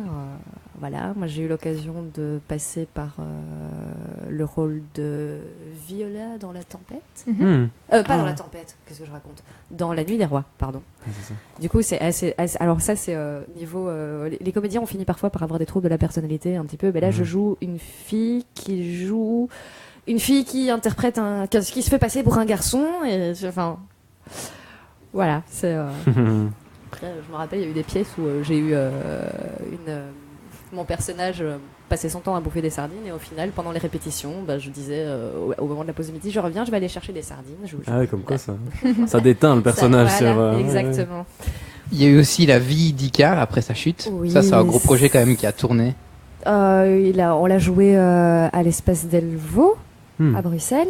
C'est une pièce de Valériane de Marteller, mise en scène par Daniela Visconti. Où, c'est une pièce c'est du théâtre jeunesse aussi. Très beau projet qui ne tourne plus malheureusement maintenant, mais c'était assez chouette. Je jouais le rôle du professeur qui vient remplacer une professeure qui s'est suicidée, qui est visiblement donné pas des prof dans la émois vraie au vie personnage. Enfin, dans la vraie vie. Dans la vraie vie, jeune cours de théâtre, oui, au théâtre Prévert, c'est comme ça que je Ah, connais oui, Pauline d'ailleurs. Ouais. Voilà. Et aussi animatrice, encadrante et animatrice pour la SBL, les fauteuils volants et Voilà. décalage, non? Décalage à l'SBL, c'est un peu même chose que fauteuil volant, mais eux, ils organisent plus des voyages et des trucs comme ça. Et c'est une copine qui m'a demandé plusieurs fois de venir accompagner pour des sorties culturelles. Voilà, parce que ça, c'est aussi un truc. Moi, je suis pour l'éducation artistique inclusive. C'est d'ailleurs le sujet de mon TFE pour l'agrégation maintenant. Et je rêve de monter un spectacle en mixité complète avec valides et moins valides. Voilà. Alors, j'ai aussi Renaissance pour le Festival Courant d'Air, je crois qu'on l'a évoqué. Il y a une lecture spectacle aussi, Pierre de Lune. Oui, pour Pierre de Lune, oui. C'était plusieurs... Mais d'ailleurs, La vie d'Icare, c'est comme ça que ça a commencé, parce que c'était un projet d'écriture qui avait été fait dans le cadre d'un atelier Pierre de Lune. Et en fait, la lecture spectacle, j'ai lu 2 pièces à ce moment-là. C'était La vie d'Icare après sa chute et oula, j'ai un trou complet sur l'autre pièce. Je suis désolée si tu. Et Romain. Bah, je les ai tous. Il y a Forêt, il y a Perdu. Oui, Perdu. Bah ça c'était ma première à la Péniche Fulmar avec Pascaline. C'est Juan Marquez Garcia, qui est un comédien qui est aussi au Prévert, qui était aussi animateur au Prévert, lui, qui joue beaucoup au Magicland Théâtre, qui a vu l'alchimie qu'il y avait entre Pascaline et moi à un anniversaire, et du coup il a dit non mais vous deux faut absolument que je vous mette en scène dans cette pièce-là, parce que d'ailleurs c'est dans cette pièce-là que je mangeais des sardines. Comme quoi. Ah, c'est cool ça. C'était bon. Là, écoute, je suis même pas sûr que j'avais déjà mangé des sardines avant. Je vois que Mip adore ma manière d'animer. Je découvre.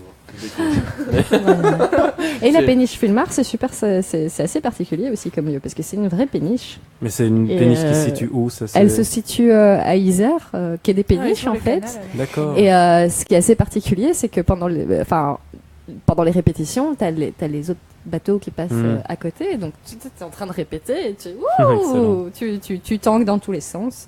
Il y a ça ici aussi à Liège, la Légia. La Légia, c'est une péniche aussi où ils organisent pas mal de choses. Je le dis parce que c'est un chouette lieu, donc si les gens entendent d'aller faire un tour, c'est toujours très chouette. Bon accueil là-bas. Et Mip, j'ai une question. Vous n'avez jamais joué dans un film comment ça vous est venu l'idée de faire de la vidéo? Parce que la vidéo, il y a quand même un côté je me montre. J'interprète quelque chose. Enfin, tu te montres, mais tu doucement, quoi. Tu parles à ta oui, caméra. oui. On se comprend, mais je sais pas expliquer dans la démarche des youtubeurs. Par exemple, on veut parler de Norman, Cyprien, comment il s'appelle encore, Hugo tout seul en France. Voilà, c'est des gens qui font des vidéos et puis finalement ça s'exporte, quoi. Norman il fait un one man show, Guillaume aussi. Hugo tout seul est devenu comédien. Je crois qu'il a joué dans un film avec Jean Reno et Hugo Frey, mais je me souviens plus du titre du film. Désolé pour le réalisateur. Mais ils font aussi beaucoup de et scènes. il faut aussi, ils ont fait un collectif, non, avec le Hugo Whoop, tout seul, le Whoop. Et je me dis, mais qu'est-ce qui va sortir d'un Français de Belgique? C'est pour ça qu'on se dit, ah là là, il va peut-être jouer dans des films, il va peut-être faire du one man. Et Non. finalement, quel a été l'objectif? C'était juste pour le fun, quoi. L'objectif, il n'y en a jamais vraiment eu. L'objectif, c'était, tu vois, à la base, c'était, j'ai envoyé cette vidéo-là à mes potes. Mes potes ont dit, tu la refabriques, tu la remontes un peu plus proprement, même si ça reste du travail, à la volée, mais tu la retravailles un peu plus chez toi, et puis tu la balances sur les réseaux sociaux, et tu vas voir qu'il y a des Belges qui vont être contents, tu vas voir qu'il y a des Français qui vont être aussi contents de découvrir la Belgique comme ça. Donc voilà, il n'y avait pas d'objectif à proprement parler, mais juste de partager une expérience. Et voilà, pour plus tard, non, il n'y a pas d'ambition ou quoi que ce soit. Enfin, là, on est en train de progressivement partir un petit peu vers la télé, du côté d'RTL, mais tout se fait petit à petit, et voilà, on verra ce qui se passera, quoi. Ok. En tout cas, moi, j'ai hâte de voir ce qui va se passer. Parce que je trouve ça sympa, c'est sympa.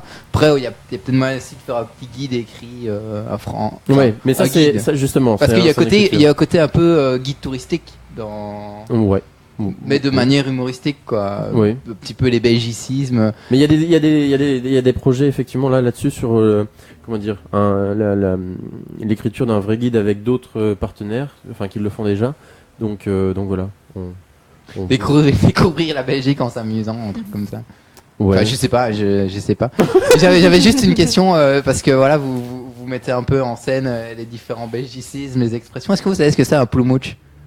Moi-même, je sais pas ce que c'est un Moi non ploumouche, donc plus, tu peux je te rassurer suis tout de suite. perdue Je suis totalement. solidaire de.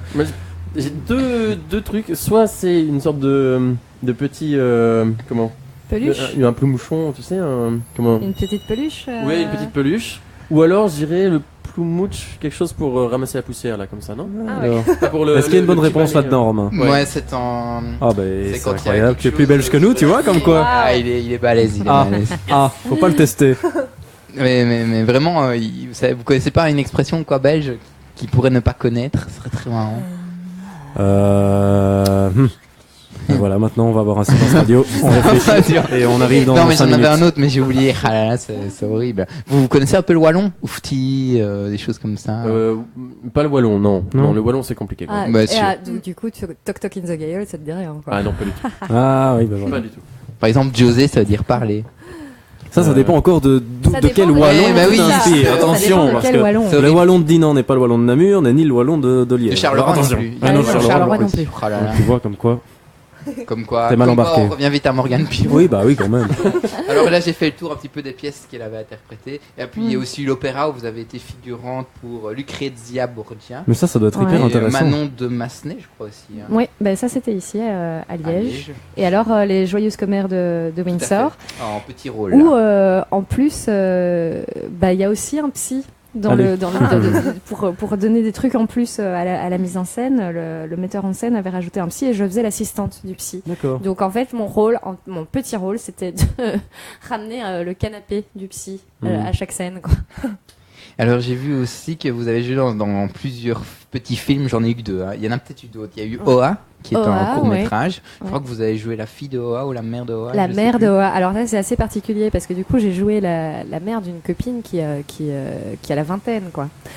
Mais il faut savoir que dans le cadre de ce court métrage, on voyait pas la tête des parents de Oa et que le réalisateur Charles a voulu vraiment que ce soit moi à cause de ma voix. Il trouvait que c'était vraiment la voix qu'il voulait donner à la mère de Oa. Voilà, et le court-métrage est disponible sur YouTube. Alors, Justement, juste en parlant de voix, de ce que j'ai compris, il y a eu de ta part, Aurélien, t'as fait quelques, comment dire, oui, doublage, quoi. de c'est doublage, ça, ouais. Un doublage, oui. Et ayant 26 casquettes, est-ce qu'il n'y en aurait pas une 27e à faire du doublage Parce que c'est vrai que votre voix, pardon, est très particulière et très. moi j'ai trouvé On des me l'a dit trucs. souvent. La réponse est oui. Je La crois. réponse, la réponse est est oui. oui. La Ah. réponse est Il y a eu oui. des voix off. Tu vois, je ne m'arrête vraiment jamais. Mais hein. oui, mais je vois ça. Il y a eu des voix off pour des pubs, pour des films de cinéma, pour de la radio aussi, pour les éditions Plantin. Alors, les éditions Plantin, c'est pas de la radio, c'est les manuels scolaires de français à destination des étudiants flamands.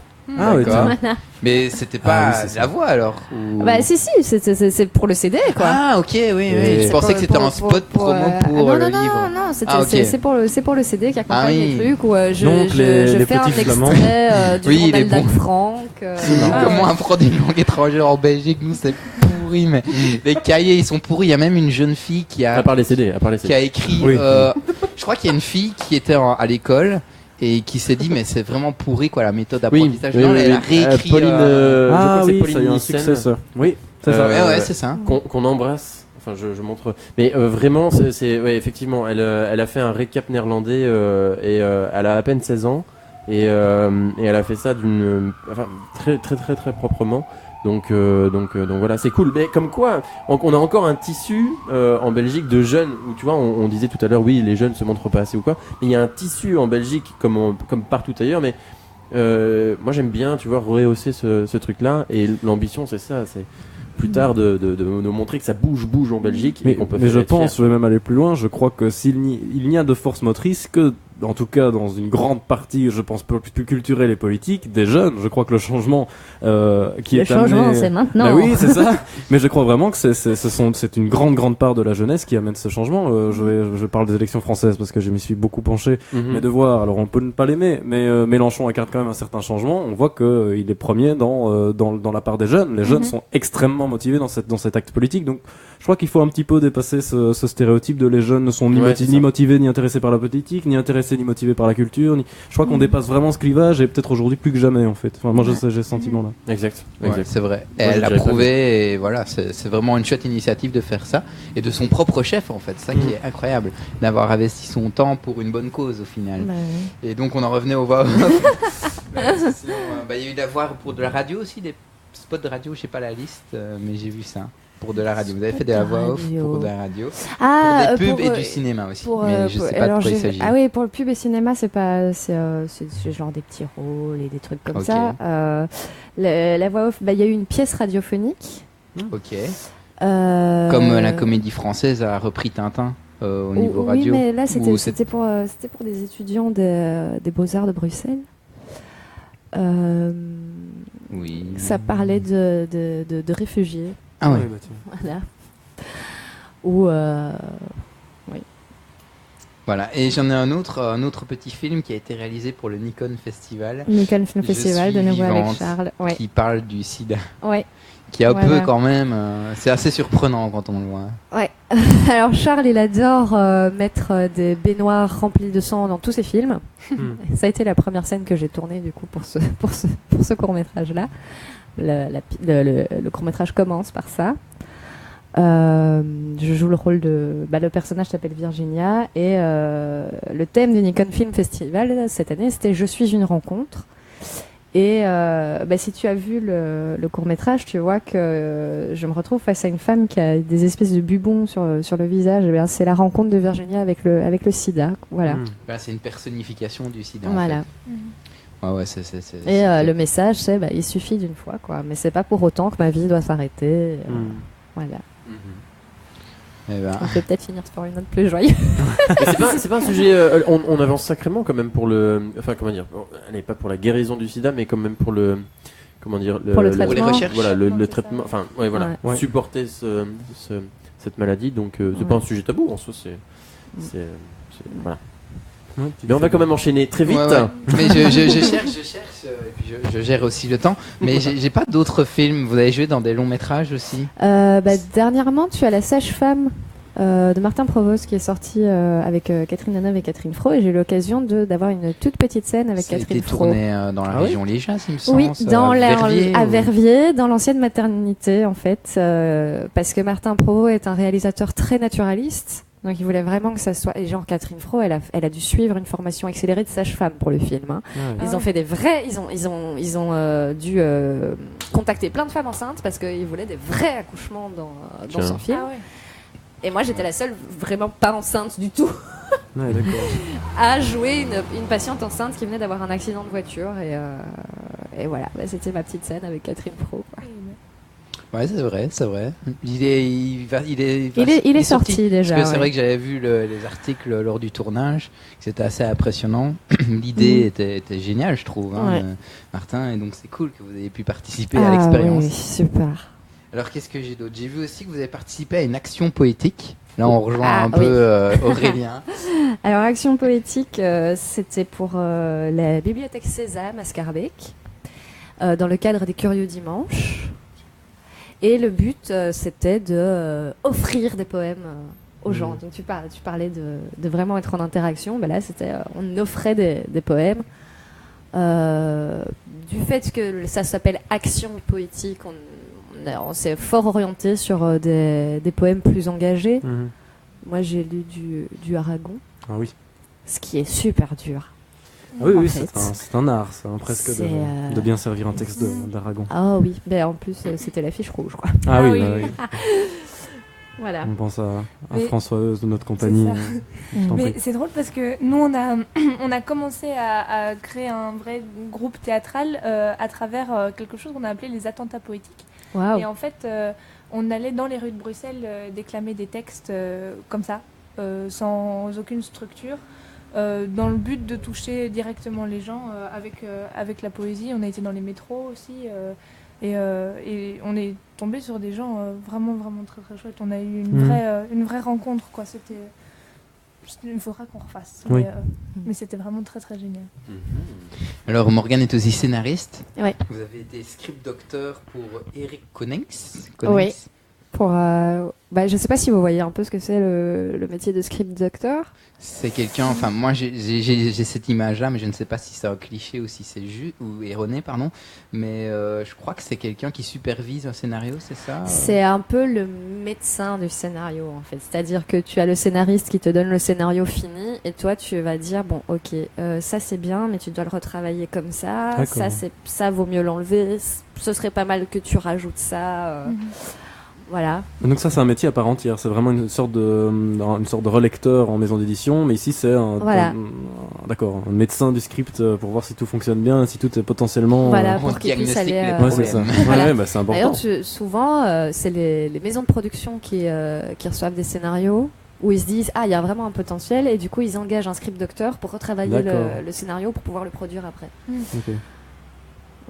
Voilà, c'est marrant, j'imagine un mec habillé en Toubib qui bon allez, faites voir le scénario. Alors. Ça y est un peu ça quoi. Je suis désolé. Parce que mais souvent tu prends le scénario au scalpel, hein. C'est vraiment ça. Moi il y a des gens parfois qui proposent leur service de script docteur et qui demandent de l'argent et des tarifs et pour uniquement. Là j'étais payé pour ça. Hein. C'est un métier à part entière. Je ça fait partie de mes compétences métiers du diplôme d'art du spectacle. Après, quand je dois faire le script doctoring de mes propres scénarios, c'est un peu plus compliqué. Oui, c'est autre chose, l'autocritique. D'ailleurs, quand tu fais un scénario, tu le fais relire par des personnes tiers. Alors, je fais d'abord une première lecture et puis après, oui, je le fais relire par des personnes. Et combien comme ça Combien de personnes comme ça Combien il faut de personnes pour qu'un script tienne la route? Le mieux, c'est quand tu écris un scénario et que tu veux le faire relire, c'est de le faire lire à quelqu'un qui connaît ton projet, à qui t'as beaucoup parlé, et de le faire lire à quelqu'un qui connaît pas du tout et qui sait pas du tout ce que c'est, c'est de lire un scénario, parce que l'un et l'autre vont voir des trucs que tu ne vois pas. T'as pas vu. Okay. Voilà. Et dans l'idée, si les deux se rejoignent, enfin s'ils ont exactement la même idée ou enfin la même vision du scénario, c'est correct quoi. Voilà. C'est ça. Ok, c'est cool. Et il y a aussi eu un film, c'était Bleu de toi. Je crois que vous avez été script docteur. Pas script docteur, là c'est différent, c'est script. Alors le script, c'est la personne qui s'assure qu'il n'y a pas de faux raccords, qui minute les scènes pour que le monteur se retrouve pas devant son montage à pas savoir dans quel ordre il doit monter les trucs. Oui, c'était un fameux tournage. Est-ce que vous avez déjà réalisé un film ou écrit un film ou vous comptez réaliser quelque chose Alors, là j'ai un pote réalisateur qui est en train de relire un court-métrage que j'ai écrit. J'attends de voir ce qu'il va en penser. J'ai écrit un long-métrage dans le cadre de mes études en art du spectacle. C'est long d'écrire un scénario. Comme mon promoteur disait, là vous vous rendez pas compte, on vous demande d'écrire des scénarios en 1 an et demi, mais en fait il faut au minimum 3 ans quoi. Parce qu'il y a toutes ces étapes de lecture, relecture. Voilà. J'ai justement une question à propos de ça, c'est pour MIP. Est-ce que les vidéos de YouTube que vous avez postées sont scénarisées? Est-ce que vous écrivez un plan de la vidéo ou Ouais, voilà, il y a un plan, il y a un fil conducteur, mais après, c'est voilà quoi. Parce que je suis pas scénariste et justement j'ai pas de script docteur, donc voilà, pour le moment c'est. Mais comment ça se passe? C'est intéressant ça. Donc il y a une thématique que tu veux aborder et sur laquelle tu improvises alors face caméra et tu te reprends de fois en fois en disant tiens j'améliore tel passage, là c'était un peu trop.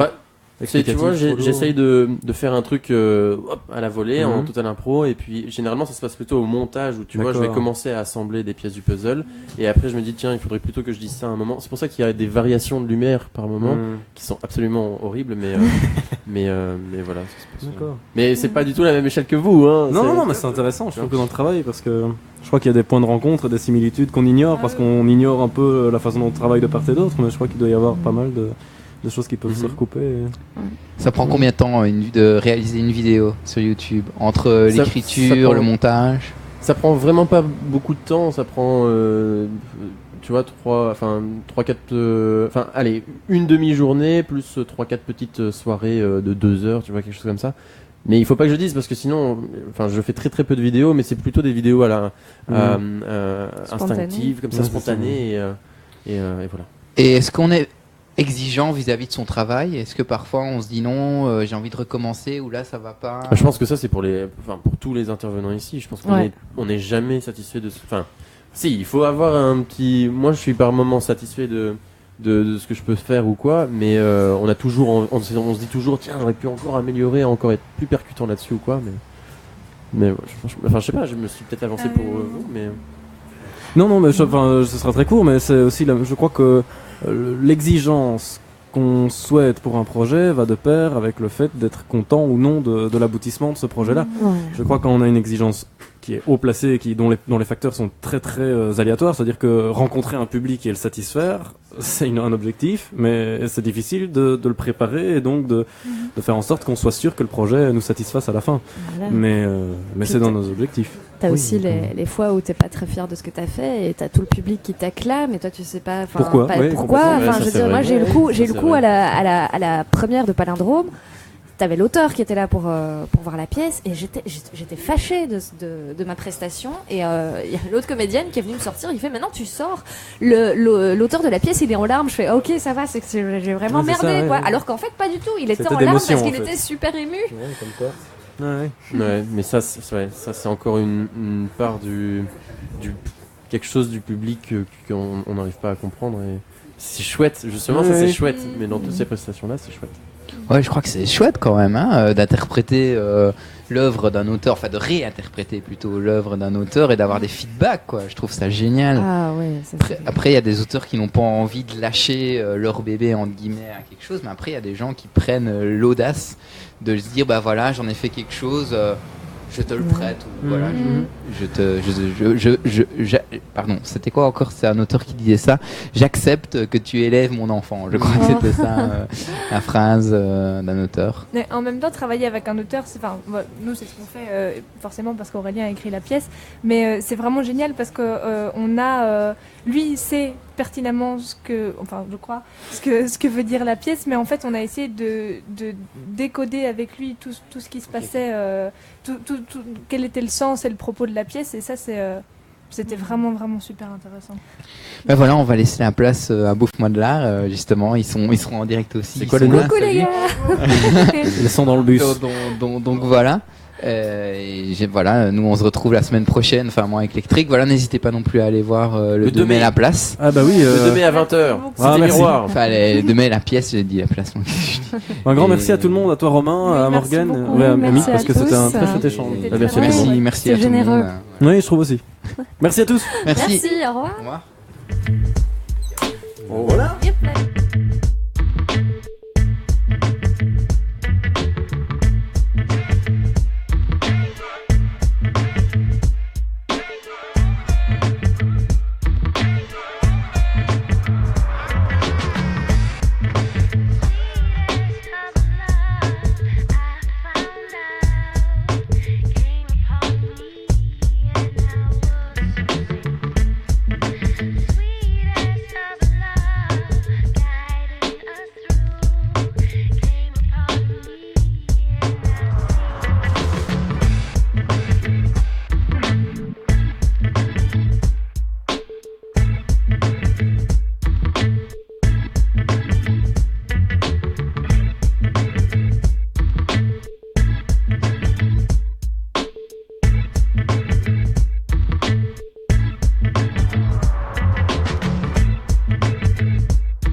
Bouffe-moi de l'art. Bouffe-moi de l'art. Bouffe-moi de l'art. Bouffe-moi de l'art, mon gars.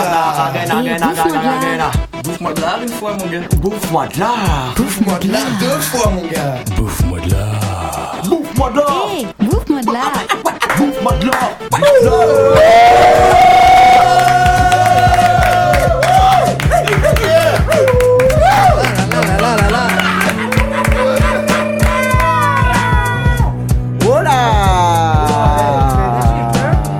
Bonjour à tous et bienvenue, vous êtes toujours en direct du studio bus de 48FM en face de la place du Vatou. Nous sommes ici dans le bus magique à destination de donc voilà, c'est Bouffe-moi de l'art, exactement. Il y a un truc qui se passe. Il est exactement 16h06 les amis. Et c'est moi-même Maxime et je suis accompagné de Johnny Gilly John. Bienvenue dans Fake Taxi. C'est parti. Non, ça c'était une blague à pas faire par contre. Et nous avons Marty un peu plus loin là. Bien ou quoi? Ah, il a son micro. Ah bah ouais, Moi je suis Nagui. Alors voilà, on commence tranquillement ici l'émission, donc tous les vendredis de 16h à 18h. Ça me fait un peu bizarre ici d'être en plein milieu du boulevard, mais c'est marrant, ça change un peu d'atmosphère. Donc la météo dans un premier temps, ben voilà, comme Trump l'avait bien dit, c'est à cause des Chinois qui grêlent quoi. Je le savais. Voilà, donc ils grêlent ici, c'est pas très chouette. Mais par contre, la suite de week-end sera plutôt sec et plutôt chaude.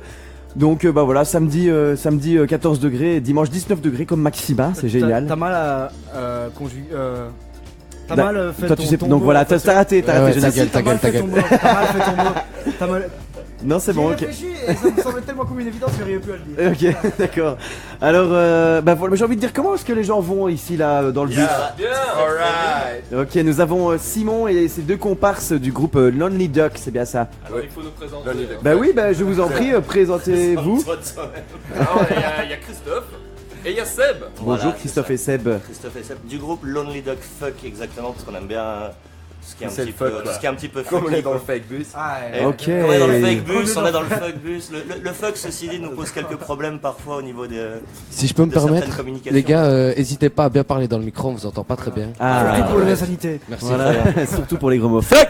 Non, doucement, on ne crie pas comme ça de manière subcomprelle. Est-ce qu'on Donc- peut dire fuck à la radio? Non. Oh, Alors, bah Jonas, tiens, il a une petite anecdote à raconter à tout le monde, alors direct à la radio, hein, Jonas. Quoi? Sur ton sourcil, là, qu'est-ce qui s'est passé? Ah. Je sais pas. Donc Jonas. Ah bah si, je sais très bien, mais voilà. Parle-nous de ton sourcil. Non, mon sourcil, bah qu'est-ce qui s'est passé? C'est juste la consécration des années 2000 qui se retrouve dans ma personne. C'est juste. Jonas s'est fait un piercing au sourcil avec deux petits picots là, Oui, comme ce les qui est l'aiguille. marrant, c'est qu'au début, il m'a mis les deux boules et j'ai dit, t'as pas les picots? Il m'a dit, ouais, si t'as les picots, il m'a fait un clin d'œil. Et je dis, yeah, t'as les picots. Alors voilà, et le petit Marty, comment ça va toi la vie? Est-ce que t'as des choses à raconter? Tout va bien, je sors Tout du va bien? travail. C'est bien? Chantier, boulette 2000. Boulette 2000, exactement. 48 FM. Tout à fait. Et donc nous avons ici Seb, Simon et j'ai oublié l'autre prénom. Christophe. Et vous, comment vous allez les gars alors? ça va super bien. C'est Je bien suis très content d'être là dans le bus. Bah ça nous fait plaisir, donc voilà, c'est le bicentenaire en fait de l'université de Liège. Et donc dans ce cadre-là, ils ont mis, il y a plusieurs activités qui sont organisées, dont celle-ci 48FM qui est déplacée dans un bus en face de l'UNIF. Et donc voilà, toute la semaine il y a eu des débats et des universitaires qui sont venus faire des émissions ici à la radio, des masters en communication. Et donc voilà, ici C'est quoi le bicentenaire de l'université en fait? ça fait 200 ans quoi. C'est ça. 18 ans. Bicentenaire. Ça, en fait, j'avais compris. Mais je demandais c'est quoi les activités qu'ils proposent en fait. Ah bah donc il y a eu plusieurs universités qui sont venues avec des échanges parmi les universités de Lille et d'autres universités d'Europe. Et alors bah voilà, ils ont fait plusieurs activités différentes. Il faudrait demander plus en détail à mon avis.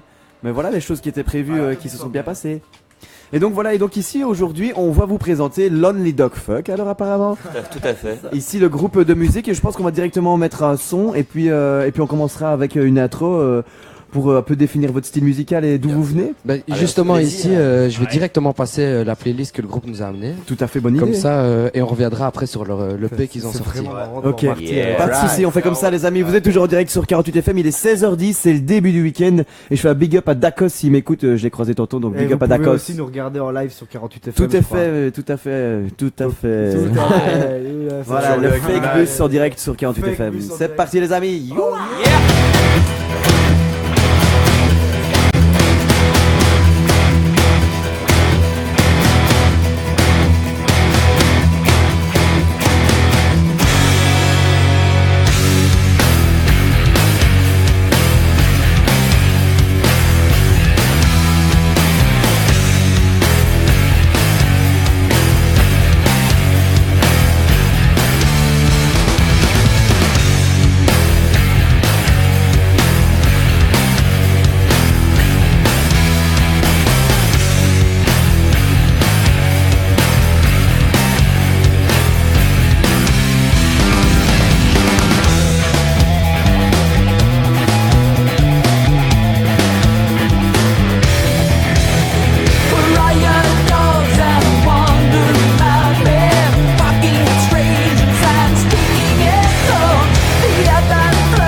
là. Nous revenons en direct sur 48 FM. Il est exactement 16h15. Vous écoutez Bouffe-moi de l'art en direct du studio bus 48 FM qui est transféré dans un studio, dans un bus en face de l'université. Donc voilà, on est bien content.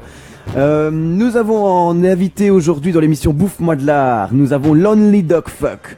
Alors c'est un groupe de rock, de métal. Comment vous définiriez? Rock alternatif. Ouais. Alternatif, prog, stone, psyché. Ça sort. Ok. On joue des instruments. Je connais pas tout ça. Et donc peut-être dans un premier temps, est-ce que vous pouvez vous présenter au grand public ici en quelques mots qui est ce groupe, qui est Lonely Dog Fuck? Lonely Dog Fuck, donc c'est un groupe qui a maintenant 3 ans. On a débuté vraiment l'histoire du groupe fin 2013 avec une formation de potes qui se sont rencontrés les uns après les autres. Moi j'ai connu Simon d'abord dans un premier temps sur mon lieu de travail, puis il m'a présenté Christophe qui faisait partie d'un autre groupe avec lui il y a quelques années, un autre batteur, bon on a changé de batteur entre temps etc. On passe un petit bonjour à Germain d'ailleurs et à Damien qui nous écoute. Salut Damien. Et voilà, on a commencé donc un petit peu suite à des jams avec Simon où on a appris à se connaître musicalement un petit peu. On a décidé de partir dans un projet un petit peu plus rock, donc ça prenait beaucoup de styles de rock différents. Ça partait du rock alternatif des années 90 à un rock un peu plus psyché, à du stoner, donc qui est un petit peu plus le rock californien du désert, quoi, qui est aussi donc des influences très variées. Et puis ça a commencé petit à petit avec quelques compos. C'est marrant d'ailleurs parce que le bus là est aujourd'hui devant l'endroit où on a joué la première fois à Liège. Ça s'appelle l'île au trésor avant. Ah oui, tiens. Petit café minuscule, il devait y avoir 50 personnes, mais c'était bien plein, on s'est bien marré.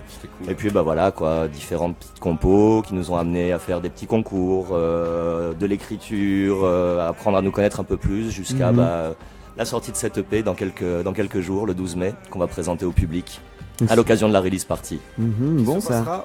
Qui se passera sur la péniche La Légia. Donc voilà, vous pouvez checker ça sur notre page Facebook, vous aurez toutes les informations. Vous êtes bien entendu les bienvenus. Il va y avoir des invités avec nous, il y a d'autres groupes qui vont jouer en première partie et après, dont Brad Masaya et Whatever. Enfin, vous avez toutes les infos sur la page et on en reparlera. Avec plaisir. Vous voulez passer le pays ici en direct? Oh oui, c'est chouette ça. Ah oui, ça sera notre. Et donc alors c'est un travail un peu de longue haleine là depuis 3 ans.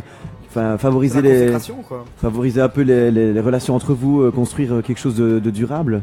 Ça demande pas mal de boulot. C'est comme toujours, je crois que quand t'as un projet, peu importe dans ce que tu fais, il faut y mettre de l'investissement, du temps et essayer de trouver une cohésion, sinon ça fonctionne pas. Donc je crois que nous on a un bon rythme qui fonctionne bien au niveau de l'écriture des morceaux. C'est chouette ça. Et tout ça tourne vachement bien quoi. Vous avez fixé une ligne directrice par rapport à ces morceaux, par rapport à cette EP? Aucune. Par rapport à l'EP oui, mais par rapport à la composition en général non. L'EP en fait on a choisi en fait nos morceaux qui étaient les plus pop. Donc les plus en fait ceux qui définissaient plus notre style au début. On a commencé en faisant plus du pop rock un peu très sympa, alternatif, tu vois.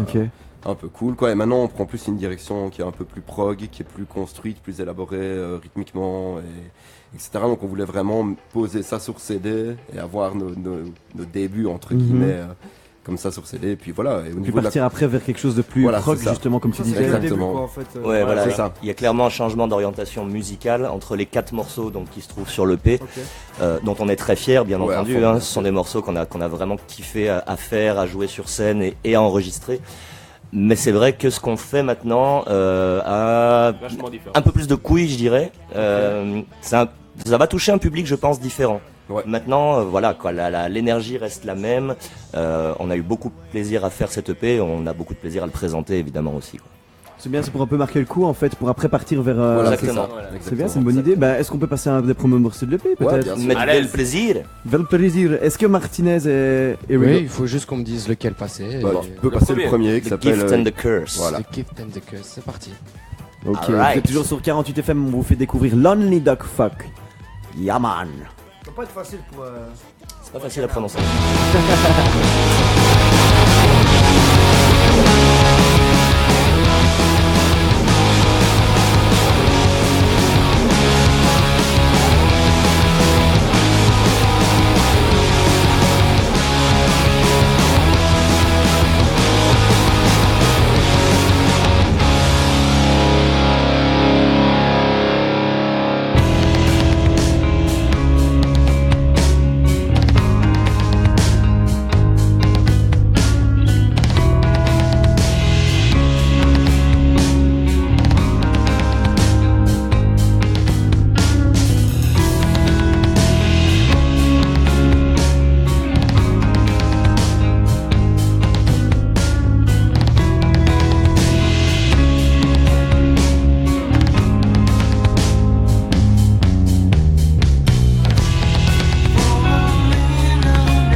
soul for sale.